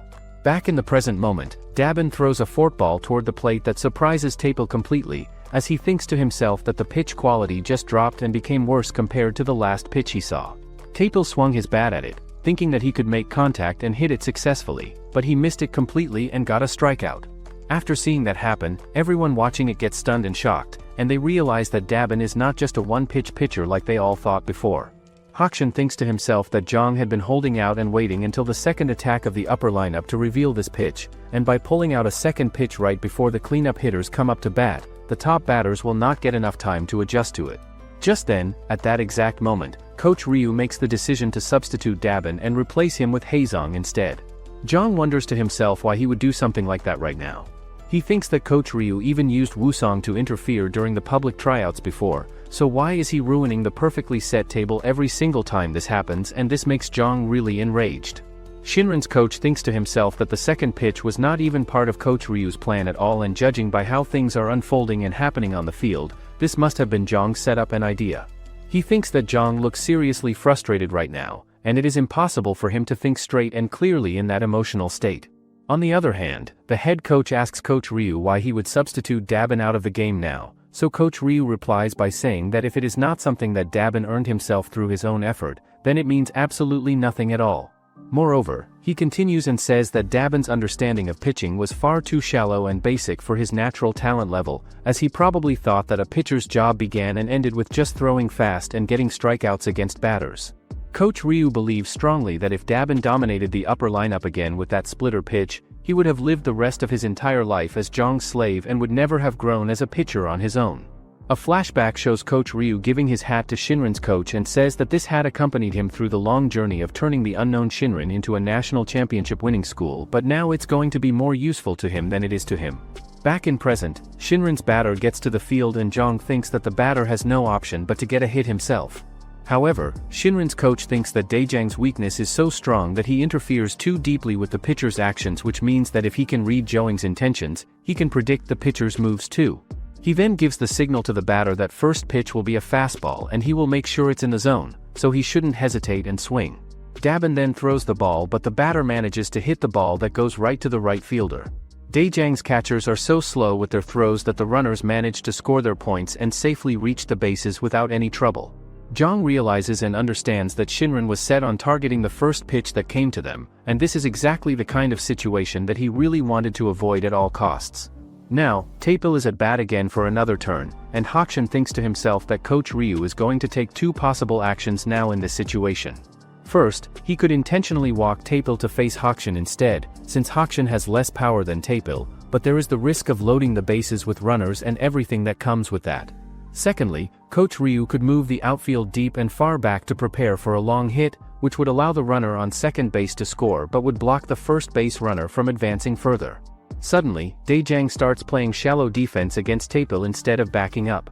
Shinron's coach realizes and figures out that Coach Ryu is pulling the defense in closer, which means that he is planning to focus his breaking balls low in the strike zone. Jong notices that Tapil looks furious because of his previous play, and Jong might be thinking that it is easier to go after a riled-up slugger like Tapil than to deal with the unreadable batter Hakshin. Shinron's coach then says out loud that using what the opponent least expects them to use is the best strategy, because if it works successfully, nothing hits harder than that does. He explains that when he was a rookie coach at Daejang High School, that was the very first thing that Coach Ryu taught him about baseball strategy. After that moment, the match continues moving forward with Tapil hitting the shot successfully, and Shinron's players manage to safely get to their bases as well without getting out. Jong thinks that with runners on second and third base right now, Tapil is going to obsess even more over hitting big and trying to drive them in. If Tapil takes a swing at even a high bait pitch that is outside the zone, then it is going to become a serious problem for them. Shinron's player then asks their coach for another signal to follow, but the coach says that there is no need for that anymore, because the moment they failed to stop that double steal play, the game shifted. Tapil then manages to make contact and score a 3-point home run that goes over the fence, which leaves Zhang in a complete state of shock. Daejang's players talks about how Shinron's pulling out an unexpected card and catching the defense off guard was still true, and Zhang looked like he was forced to throw to second, without time to react. They further adds that Shinron's fastest runner was right there and the double steal succeeded, leaving runners on second and third. He also talks about why Zhang didn't avoid facing their number 2 hitter is because he judged that their number 3 would be even harder to deal with. They also thinks that Shinron has a very aggressive mindset and the power to actually make those ideas real, but the reason they have that power is because every single core member of Shinron's team clearly knows their own strength. On the other hand, Coach Ryu asks Zhang why he made Dabin learn breaking ball at the same time, so he says that he judged it would be hard to overpower Shinron's lineup with a single pitch type. The coach then asks him why the splitter, out of all breaking balls, so Zhang says that it's because it shares the same pitching form and tunnel as the fastball, making it easier to deceive batters. Coach Ryu then says that the splitter was absolutely necessary to overpower a national-level school like Shinron, but that weapon wasn't needed by pitcher Dabin. The coach further says that Dabin used an explosive old-school form for a power pitch, and he must have known that Dabin's fastball delivery burns through stamina faster than a three-quarter throw. Moreover, once Dabin goes past 40 pitches, his stamina clearly starts to drop, and since he is a pitcher with weak endurance and little conditioning, Zhang still makes him learn the splitter, which is a pitch that puts a lot of strain on the fingers, wrist, and elbow. After pointing this out, the coach directly says that if it had been Rowan in charge, he would have either suggested a pitch that puts less stress on the arm or stopped Dabin from learning breaking balls completely. He then adds that he is not like Zhang, who treats the pitcher as a tool just to attack batters. Hearing this, Zhang gets furious and asks if the coach really thinks he does not care about how pitchers feel. Zhang then shouts that the greatest thing a catcher can ever do for his pitcher is help him win the game. He explains that on the day they lose, everyone looks miserable and feels like the most useless person in the world, and because he knows that pain so well, he does not want anyone else to suffer through that same kind of despair. Everyone on the field is completely shocked as they clearly hear what Zhang is saying, and he continues by stating that the only people he ever steps in for are those who cannot take even a single step forward by themselves. As they listen, everyone starts thinking that this is the first time they have ever seen Zhang truly angry, and it feels like he has been holding all of this inside for a very long time. Coach Ryu then speaks up and talks about a player from the past who was very sensitive, fell into depression easily, and cared too much about others, always worrying about how his teammates felt. Because of that, the coach gave that player the role of leadoff hitter and shortstop, and after 1 year passed, that same player became one of the most important core members of the team. In the end, the coach tells Zhang to think carefully and deeply about every word he has ever said and every action he has taken toward weaker players, because those who truly cannot do it will never be able to do it anyway. After that, Dabin sits down beside Zhang on the bench, and he does not even know what words could possibly comfort him in this situation. Zhang says that the coach was right about everything, as he has ignored so many players' potential throughout the season. He has been treating them like chess pieces just to win the game and nothing more. He tells Dabin directly that he is different from the other players, and he explains that he did not make him learn a breaking ball because he doubted his trust in him at all. He goes on to say that it was because he wanted to hide his own arrogant and self-centered nature, like how he tried to show only his bright side to everyone around him. He thinks that Dabin acted obediently to hide something deep inside himself as well. So, Zhang says that he truly wanted Dabin to become a strong player who could stand on his own. At the same time on the field, Daejang's player gets struck out at the plate, and he apologizes to Chor right away and says that his skill was not good enough to help the team. Chor pats his head gently and says that he is not making excuses for the pitcher at all. Chor then gets to the field, but Rowan gets worried because he has always been that cheerful smiling batter, but now his vibe looks deadly. Chor thinks that the way they gave up those 3 runs was terrible, so he need to land one meaningful hit here to boost the team's spirit. Shinron's coach thinks that the only player who can break their momentum is Chor, and if he shows another overpowering performance here, then they are done. The catcher then wondered how Yunio would want to play this out and what kind of lead would let him pitch comfortably without breaking rhythm. He thinks that in their first matchup, the second high fastball went behind him and the third went down the first baseline, so his timing against fastballs is the best in the nation. Yunio then throws an incredibly powerful pitch that completely shooks Chor off the position, and he had to lead back to dodge that. On the other hand, Dabin tells Zhang that Chor's face looks way too excited and pumped up right now. Zhang responds by saying that there are only 2 teams in the whole entire country that would ever challenge Zhang head-on twice in a row like this. Yunio then throws 2 inside pitches in a row toward the inside part of the plate. But on the 3rd ball that comes, Chor manages to make contact and hit it, and it ends up being a foul ball that goes off to the side. Chor gets even more excited after this and says out loud that with every single pitch that comes both Yunio's velocity and ball quality rise together and get better. After that moment, Yunio throws a curveball that is specifically designed for left-handed batters and is used to build counts against them. So, everyone watching starts wondering if Yunio is going for a winning shot to strike out Chor with this pitch. Yunio then manages to strike out Chor successfully, and after getting him out, Yunio tells Chor that there is a reason why he is still stuck at 3rd place in the rankings, but Chor gets furious and angry at him for saying that. Afterward, everyone goes absolutely crazy over Yunio taking down Daejeong Hai's 4th hitter twice in a row successfully.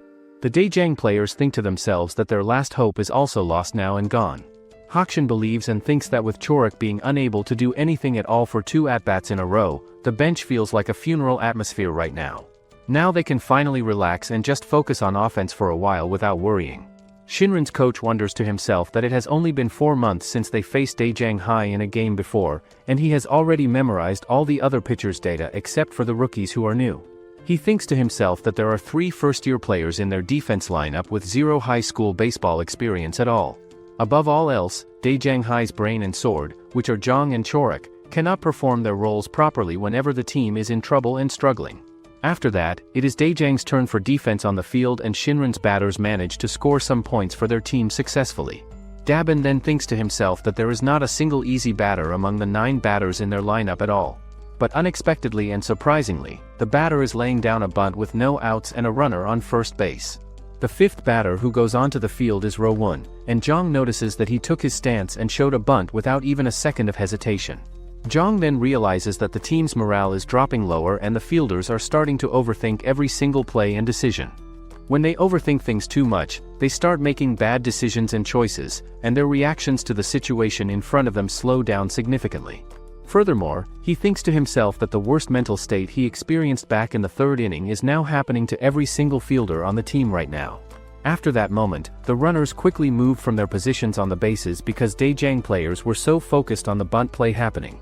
The pitcher, whose name is Haezong, still has not fixed the bad habit of overreacting to outside stimuli and distractions that are happening around him on the field.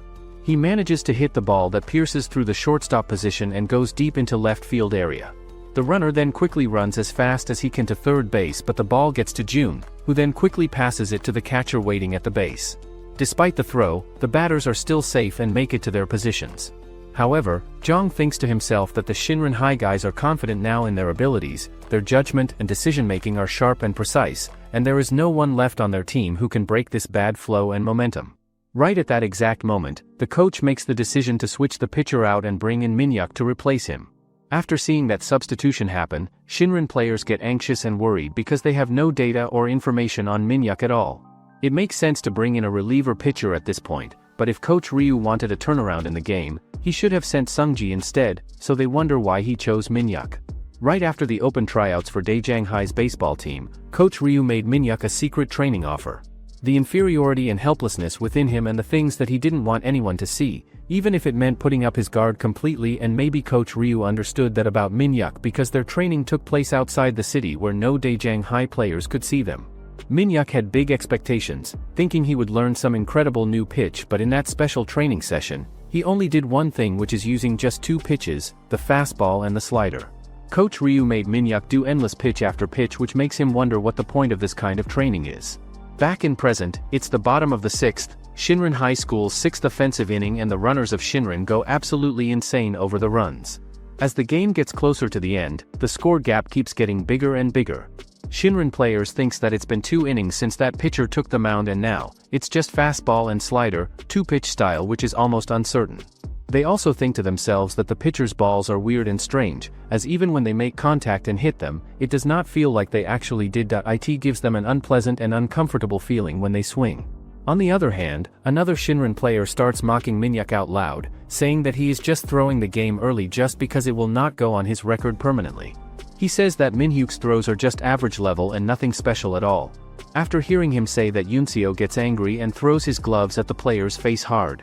He says that the pitcher is not weak enough to deserve his ridicule and mock behind his back like that.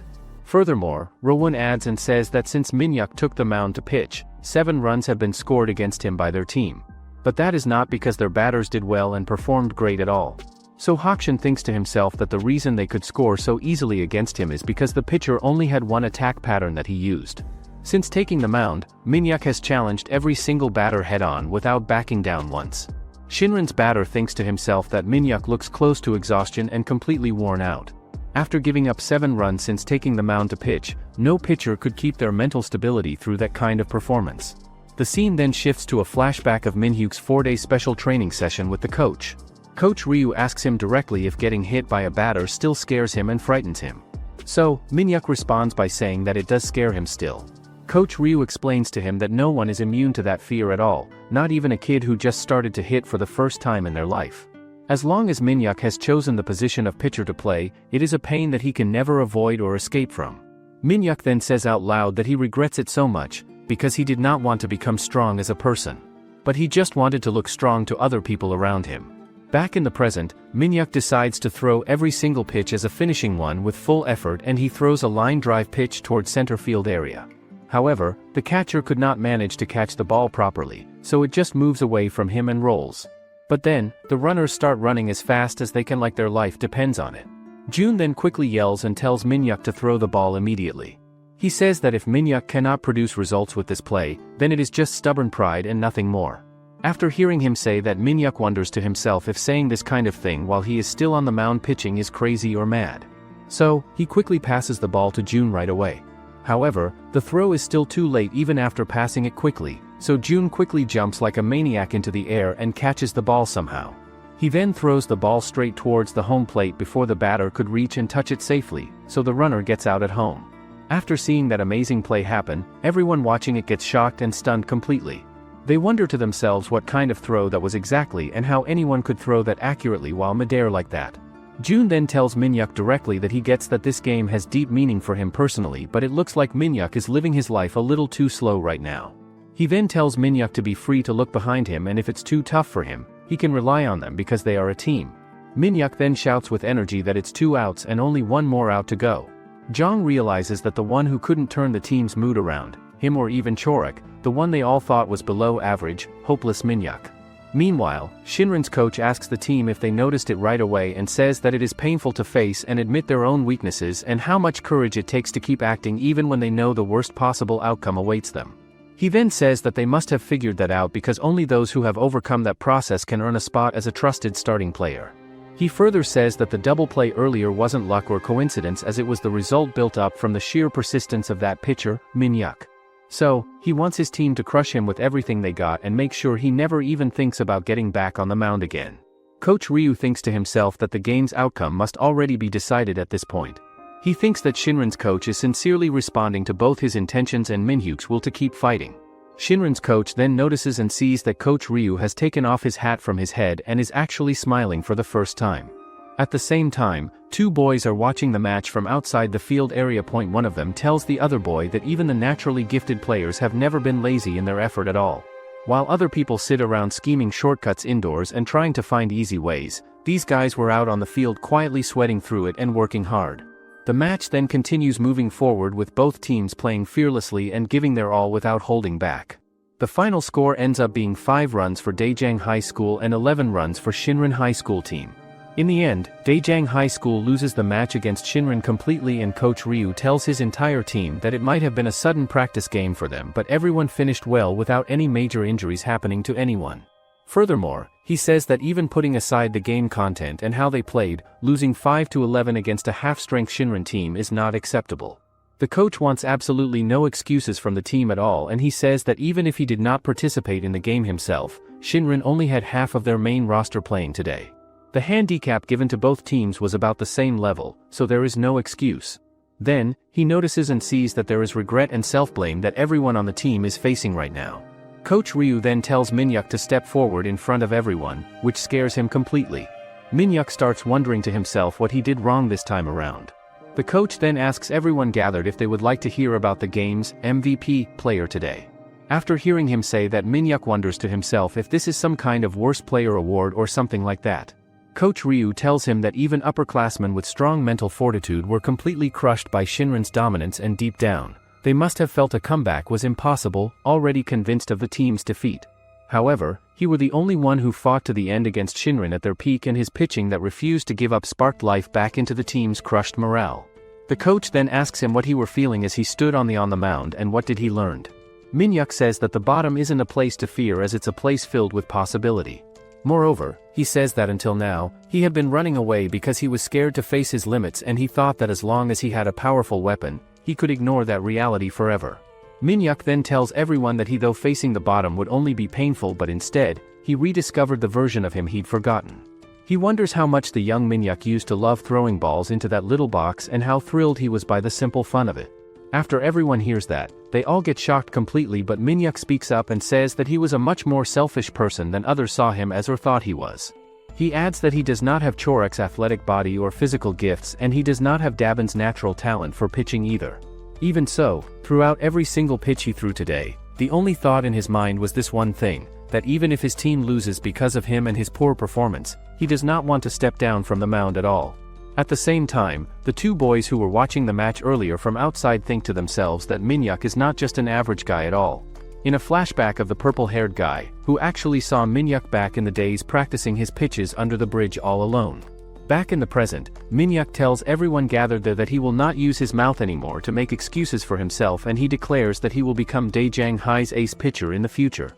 The coach says that after the open tryouts ended, he offered Minyuk a secret training session, and it wasn't because he had high expectations, nor because he discovered some special talent in him.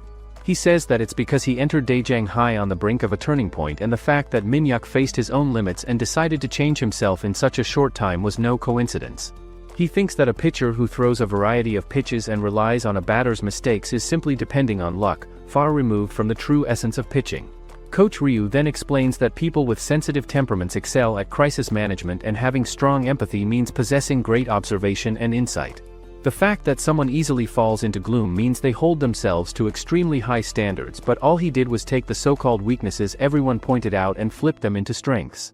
He then tells the team that if their desire to play baseball seriously and their will to become stronger is truly genuine, then no effort in this world can ever be called meaningless. He then reveals that the reason he chose Shinron as their opponent for practice match was because he wanted them all to face their limits as soon as possible. Coach Ryu then tells them that a truly strong player isn't the one with dazzling talent or a wide variety of skills, but it's the one who diligently overcomes their weaknesses. Later that day, Shinron's coach asks Coach Ryu why he came back, so he tells him that it's because of baseball. Him and his only daughter ended up worse than strangers. Coach Ryu then says that when he was wandering alone for years, last fall, Director Beck came to him and offered him the position of Daejeong Hai's coach. However, Shinron's coach wonders what he could have possibly said that made him change his mind, but coach says that it's nothing is as unfair as misfortune and the solution to every problem. In a flashback, Coach Beck tells Coach Ryu if he really thinks that he offered him that position so he could look after the kids he left behind. Beck explains that this was Beck Samchin's final coaching legacy as the players he chose with every ounce of his soul. He further says that they might have some flaws a player, some of them might even look like troublemakers on the surface, but every single one of them has a considerate heart, a sense of justice and a spirit that refuses to bow to adversity. In another flashback, Shinron's coach was in miserable condition when Coach Ryu approached him. Shinron players get back to their team bus to leave. Rowan starts crying and telling Dabin emotionally to make sure he eats 3 proper meals a day every single day. He tells him that he should not overeat or eat too much at once. Shinron's coach then asks the team what Coach Ryu's old nickname was back in the past. But Jong answers by saying that it was the Hand of Midas, because he was the man who could turn even crap into gold and make bad players good. Shinron's coach then tells them that back then in those days, the players called Coach Ryu something else entirely different. He says that they called him Cool Ryu instead of that nickname. At the same time, the head coach asks Coach Ryu if he is busy right after the match ends today. So, Coach Ryu responds by saying that 3 months from now, the season begins with the first half of games. 3 months is far too short of time to shape the team properly, so there is no time to waste at all, not even a single minute. He further says and announces that for their final winter training scrimmage game, their opponent should be Jaerim Hai from Gyeongnam province in the region. After hearing that announcement from the coach, the head coach says in response that that school is basically the polar opposite of Shinron High in every single way possible and imaginable. Coach Ryu then says and explains that Daejeong High School now absolutely needs the weapon and skill that J-Rim High School possesses and has for their own team to succeed. Meanwhile, at another time after the game, Minyuk asks Dabin directly what he thought when Minyuk said out loud that he is going to be the ace pitcher of Daejeong High School in the future. Dabin responds to him by saying that it was not only the fact that Minyuk had the will and determination to become the ace pitcher of the team and achieve that goal. It was also the courage it took to say it out loud in front of everyone on the team. Dabin says that he wanted to see Minyuk's dream come true and actually happen. Minyuk says that even when Dabin was throwing 150 km/h fastballs at him, he stayed calm and composed the entire time. Even when he was picked as the starting pitcher and had to make great defense plays when he was suddenly switched to relief pitcher, he did not even show dissatisfaction or complaint at all. Dabin then tells Minyuk that he is not actually Minyuk at all right now. It turns out that it is actually Dabin's father who is speaking to him, and he tells Dabin that he must be worried about everything that is happening. Just then, at that exact moment, Dabin wakes up from his sleep suddenly. He receives a phone call from the landlord's son, who says urgently that the opposing team recruited a monster slugger as a mercenary player. He asks Dabin to come right now immediately to help them. Meanwhile, at another location, J-Rim team players are talking about their next opponent, which is Daejeong High School. A player named Taeyong thinks to himself that this is the school that the arrogant catcher Jong attends and plays for. Afterward, the scene shifts to a flashback of Taeyong and Yunio, who are brothers in the same family. Yunio's brother was always the center of attention everywhere they went. Yunio really liked and admired his brother deeply despite this. Yunio wanted to get closer to him and spend more time together, so he started playing baseball because he liked it a lot. Because when he threw a pitch with all his strength and power, and his brother caught it perfectly behind the plate, it made him happy. One day in the past, Taeyong told Yunio that his dream is to make it to the major league someday. He wants to become the world's best catcher ever, with a name written in baseball history forever. He then asks Yunio about what his dream is for the future. Back in the present moment, Yunio is practicing his pitches on the field and 8 out of 10 pitches hit right in the strike zone perfectly. Shinron's coach thinks that it looks like he's holding back his strength just to maintain control, and what happened at last summer's regional finals must have left a mark on him. In a flashback, Yunio showed great performance that surprised everyone, but in the bottom of the 9th, tie game. One hit could decide everything, and it is an ultimate pressure situation. But maybe this time, he might finally reach the limit that he could not break through before. Yunio believes strongly that maybe this time he might finally reach the limit he could not break through in the past. Then, he throws a 150 km/h fastball with all his strength. But unfortunately, the catcher missed the ball completely and could not catch it. The next day after that, Taeyong and Yunio are sitting together somewhere. Taeyong tells Yunio to take him back home because he cannot walk at all right now. Some days later, Hakshin tells Yunio to look at the other side of the field, as he thinks that this situation is hilarious to watch and funny. It turns out that Rowan is actually furious and angry at the coach right now. He tells the coach that he crossed mountains and seas to get here. So, it took him half a day to travel and get to this location. The other coach tells Rowan directly that this is not some local basketball team, so being stubborn and persistent will not get him to enter the team at all. However, Rowan yells back at him loudly that he wants to take the test and try out. He says that they should just give him one chance to show his skills and abilities. Just then, at that exact moment, Shinron's coach arrives and he seriously tells Rowan that this is not the old days anymore, but Rowan is the most reckless person he has ever seen in his life. The coach then asks Rowan directly what his name is and what position in baseball he plays. So Rowan tells him in response that he is a catcher who plays behind the plate. The coach understands that this is one of the positions that they are focusing on recruiting for their team this year. The coach then looks over at Yunio standing nearby and decides to give Rowan a chance to take the test right here and now. Shinron's coach then tells him that there's a process to joining the team, and even if he passes, he can't give him a definite answer.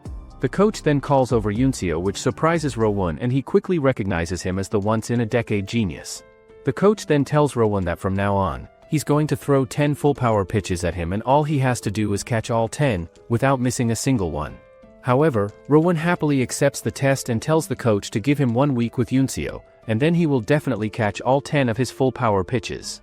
The coach asks him if he wants to take a high-risk test or want him to lower the difficulty so his passing chance goes up. He explains that it makes no difference to him and that Rowan is the only one who stands to gain or lose. After hearing this, Rowan tells him that he will make a reliable catch. The coach then tells Yunio that he is free to join team practice for the next week and he has to stick with Rowan as much as he wants. 3 days later, Rowan is still struggling to handle his pitches, so Hakshin thinks that he's not overconfident and turns out he has handled up to 140 before. The other guy says that it's tough to catch that ball in just a week, especially with that low release point and tailing motion. Later that night, Yunio and Rowan enjoy some drinks and Rowan tells him that he is thankful and he will do his best to make sure his effort doesn't go to waste. Yunio asks him if he is anxious because there's only a few days left and he haven't even caught half of them. He then asks Rowan if he should adjust the course for him, but Rowan says that there was a kid he once knew and he had great talent but very self-esteem.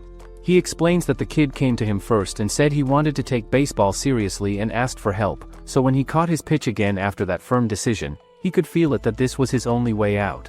He then says to him that on that particular day, he makes a vow and a promise to himself that these pieces of equipment are not just protective gear that he wears to keep his body safe from getting hurt, but they are actually weapons that he can use, so he is able to dedicate himself to the team for an even longer period of time and keep playing. Rowan also tells him something important, which is that a catcher feels the greatest pride and fulfillment in his role not when he pities his partner pitcher and feels sorry for him but when he receives and catches his full power pitches head-on without holding back at all. 1 week later from that conversation, on the actual test day when everything matters, the coach tells Yunio directly that the deal they make is to catch full power pitches at maximum speed, so anything that comes in under 146 km per hour does not count toward the test at all. Yunio then winds up and throws a fast blazing pitch that comes in really hot, and Rowan manages to catch it cleanly in his mitt, and even the final pitch that Yunio throws with all the memories and emotions burning inside him and motivating him, Rowan catches that one as well without any problems. However, everyone who is watching gets surprised because when they look at the radar gun reading, the pitch is actually traveling at 151 km per hour. A flashback shows Dabin standing in the class, applying bandage on his wound, but some kids begs him to handle the cleaning duty for them today too. Later that day, Dabin gets back with 2 bottles of makgeolli the old men ordered and some judgment leftovers. The old men then notice a massive scar on Dabin's hand but he quickly hides it and says that he fell again. Later that night, Dabin gets beaten up by his father because he can't even do simple work that he told him to.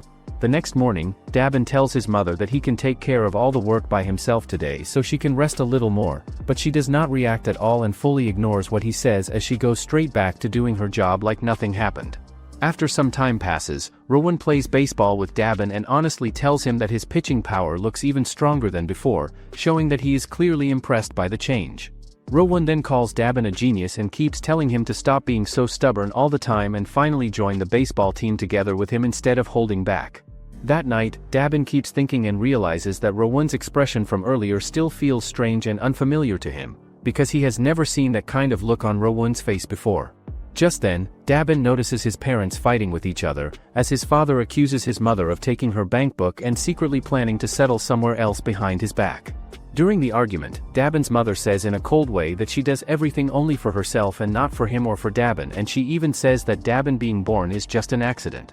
Dabin then jumps at his dad and tells him to stop hurting his mom as he has been working double, doing his mom's share too.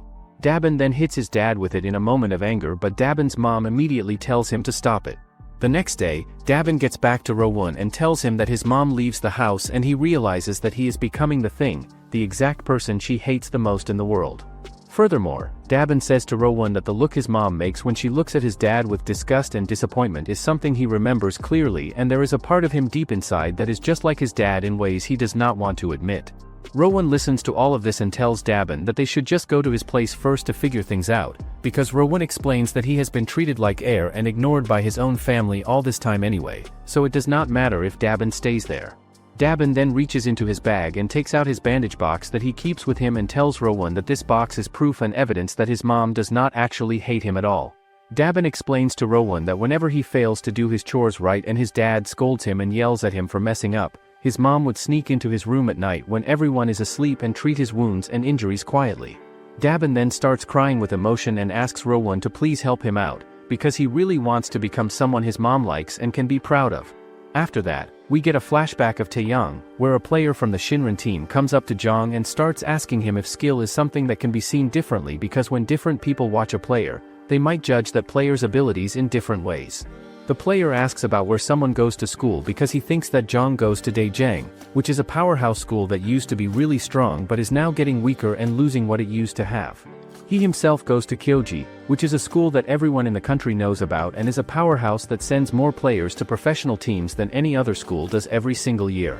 Even though the player says this, Jong tells him back that just because someone goes to what people think is the better school or the school with a bigger name, that does not mean that everything they think and everything they do is automatically right or better than what other people think and do. And he says that he always makes his decisions based only on what he can see happening right in front of his own eyes and that he only thinks about how things look to other people around him. Jong then says to the player that this way of thinking is exactly why the player is never going to beat him in any competition for his whole entire life no matter how much he tries. But then a whole year goes by and passes, and the boy finally understands and realizes that what Jong said to him back then is not wrong at all and is actually completely true. He has to go up against a bunch of monsters who are on his own team and who have really powerful skills and are super talented at what they do. Now he keeps thinking to himself about whether he is ever going to get a real chance to show what he can do with all of them being there and taking all the attention. He thinks that he came in confident only to be crushed by helplessness, and in the place where he thought he would shine brightest, he started to fade. However, to get more playing time and prove his worth as a player, he transferred to a small school with only 51 students total and 17 team members founded just a year ago. He decided to join the J-Rim High baseball team. The coach then introduces Taeyong to everyone and he says that Taeyong transfers from Kyoji Academy to join their team, but the players start wondering among themselves because this is the first time someone actually comes from a top academy like that to their school. Afterward, the players all start chanting together loudly that they should aim to get one win in their games and not worry about trying to get first place at all. Later, Team J-Rim begins their training session with a 5-kilometer beach run that everyone has to complete, but Taeyong is struggling really hard to even run at all. He thinks that the other players' pace is really fast and much quicker than what he expects. Next up, it is beach volleyball time where all the players have to play together and Taeyong's suffering and pain gets harder to handle than before. After that, a whole bunch of other training exercises in different categories continue one after another without stopping, and Taeyong thinks to himself that his stamina is completely drained from all this useless training. He believes that finally after all of this, the real practice where they actually work on baseball skills can begin now. Taeyong then watches some other players play baseball and gets surprised, wondering if this is supposed to be a high school baseball drill. However, the other player says that every motion and small movement is essential exercise, but Taeyong says that they should be throwing all day, swinging and other things instead of playing volleyball and other useless things on the beach. After that, the other players ask Taeyong to show them his pitching skills, so Taeyong throws the ball while confidently thinking to himself that Jerem's ace position now belongs to him. The catcher is able to catch the first pitch and quietly thinks that the ball has a strange and interesting path as it comes in. Next, Taeyong throws a breaking ball slider, and right after that, he throws what he believes is his special weapon. The catcher starts wondering if the pitch follows the same path and uses the same arm movement, but instead, another slider comes in this time. The catcher then fails to catch the ball, and the other players begin talking among themselves, thinking that because of the sudden drop and sharp movement, the pitch might actually be a sinker. After this, the catcher tells Taeyong that it is enough for now, but Taeyong feels confused and thinks that he has not even thrown 10 pitches yet. In response, the catcher explains that the coach likely plans to use Taeyong as a long relief pitcher instead. The catcher explains that usually they are left-handers, but sometimes, he gets sidearm or underhand who specializes in taking down specific right-handed batters. The catcher then tries to teach Taeyong the technique, telling him to balance on one leg with his kick-up.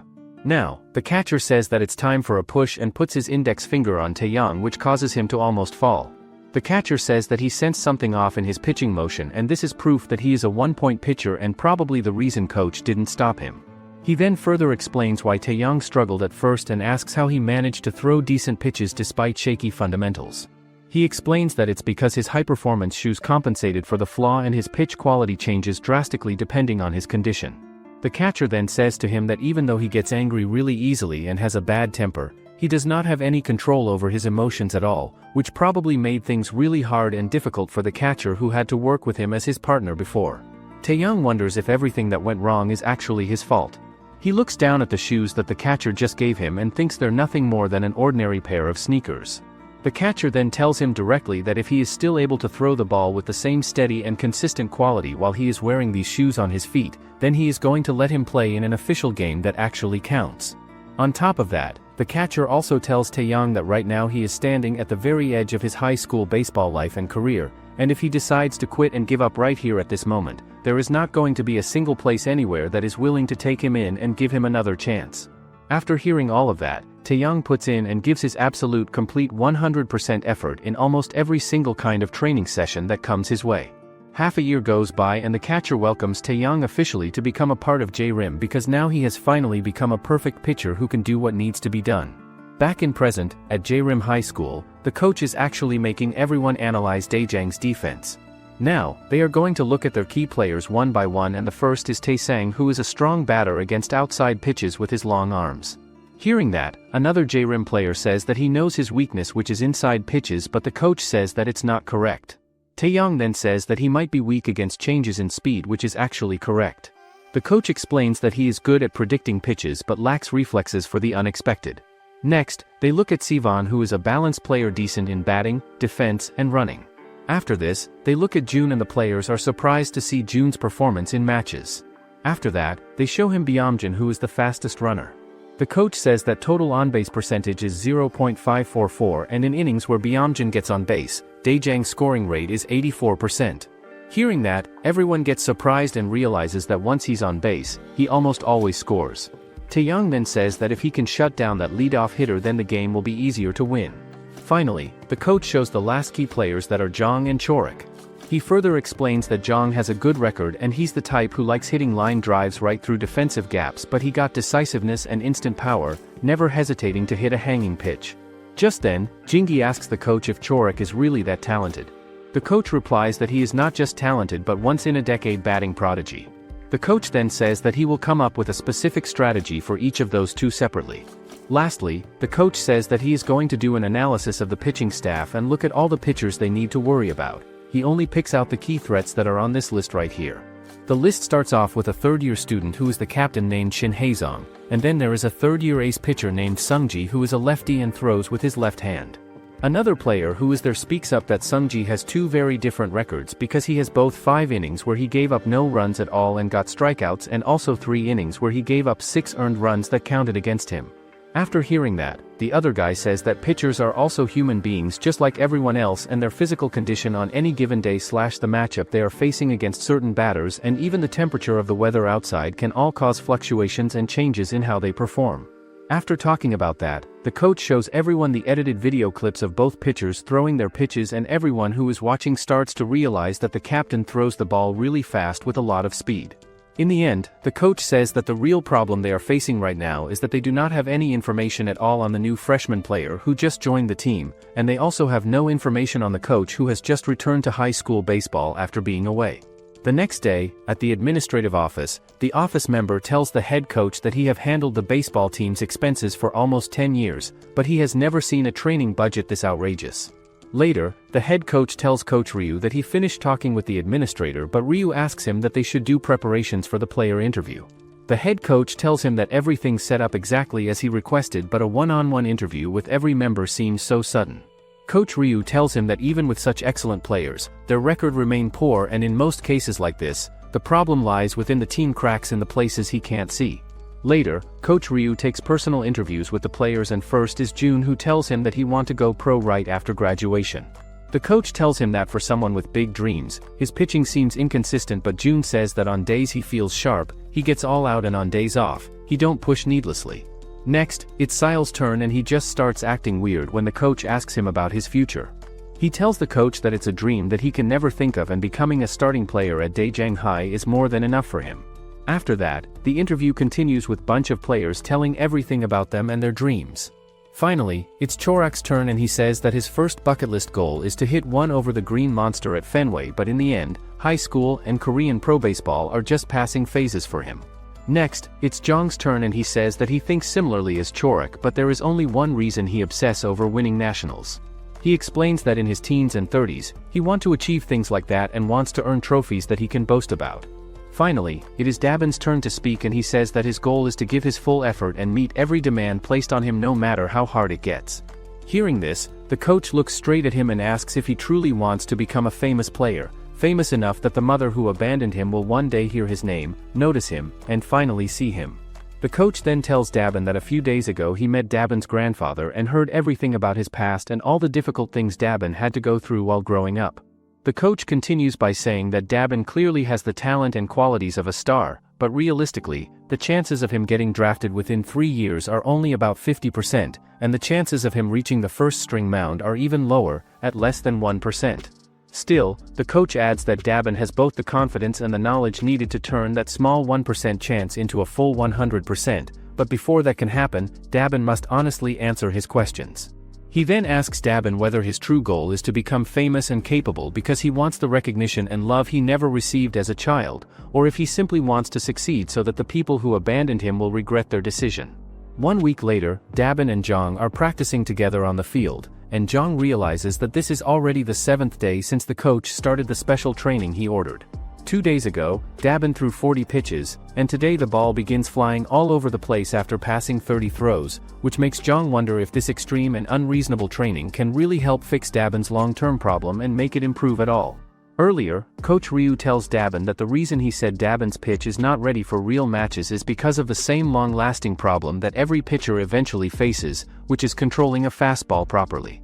He explains that Dabin must have felt this clearly during the Shinron match, when he experienced how weak and useless a fastball becomes when it has no control behind it.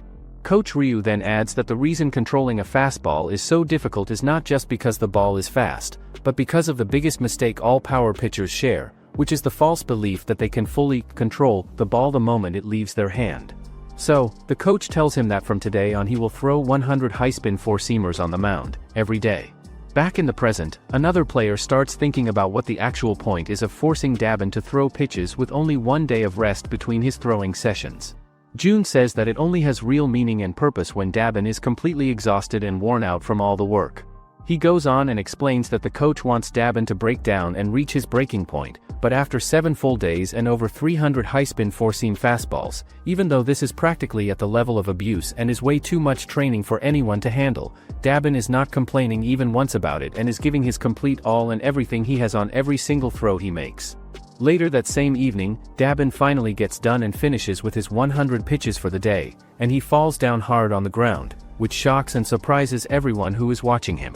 Everyone who sees this starts thinking to themselves that at this rate and if things keep going like this, he might end up getting injured and hurting himself badly, but Chor stops and holds back his teammate from interfering and getting involved, and he says that no one is more frustrated and upset about this situation than Zhang, who is the one catching all of Dabin's pitches behind the plate.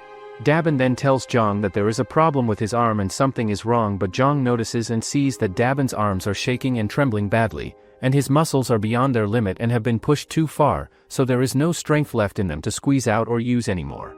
Dabin then apologizes to Zhang that he doesn't think he can make it to 100 today, but Zhang says that it's alright. He suddenly gets angry and starts wondering why the coach would give such dangerous and high-risk training in the first place and why Dabin, without making even a single complaint, keeps throwing with everything he has left in him. At that moment, Zhang realizes that Dabin is the kind of pitcher who throws the ball to prove that he exists, and that his sense of value only feels full when he knows he is useful to someone else.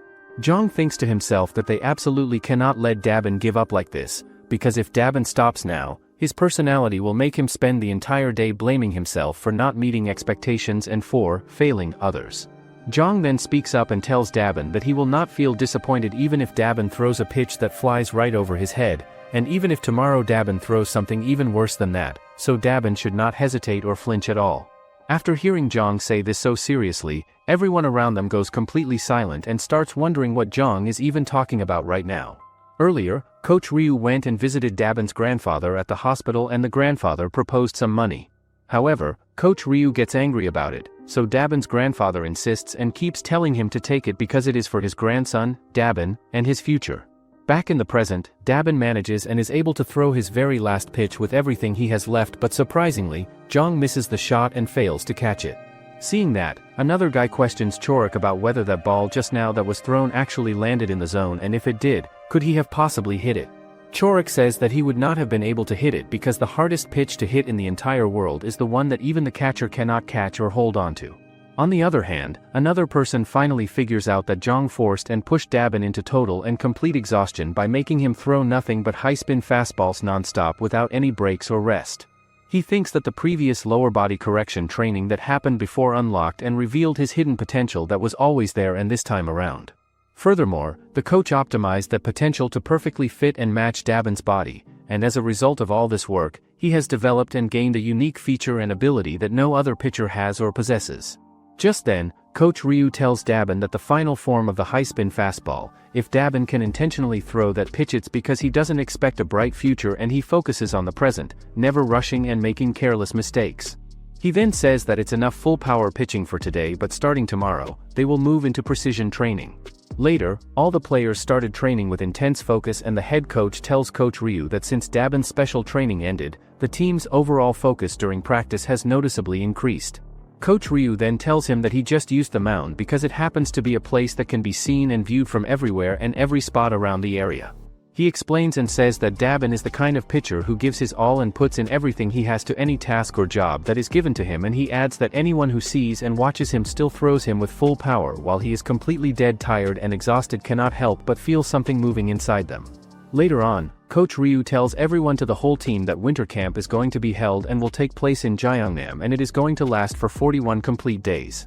He also tells them and explains that the reason they are playing another school right away and immediately is so they can clarify and figure out the issues and problems they discovered and found from the Shinron match and then focus on fixing and working on them for the rest of the entire camp. The coach also tells everyone and informs the whole team that the training fees and costs were donated and given to the school by the late Coach Beck, who passed away. Hearing that, everyone starts tearing up and getting emotional with tears. The next day, Team Daejang arrives to meet Jae-rim, and Jae-rim's coach quickly recognizes Coach Ryu and warmly tries to give him a hug as soon as he sees him. Jae-rim's coach then thanks Coach Ryu for agreeing to the match, explaining that he asked many other teams before, but every single one of them refused to play.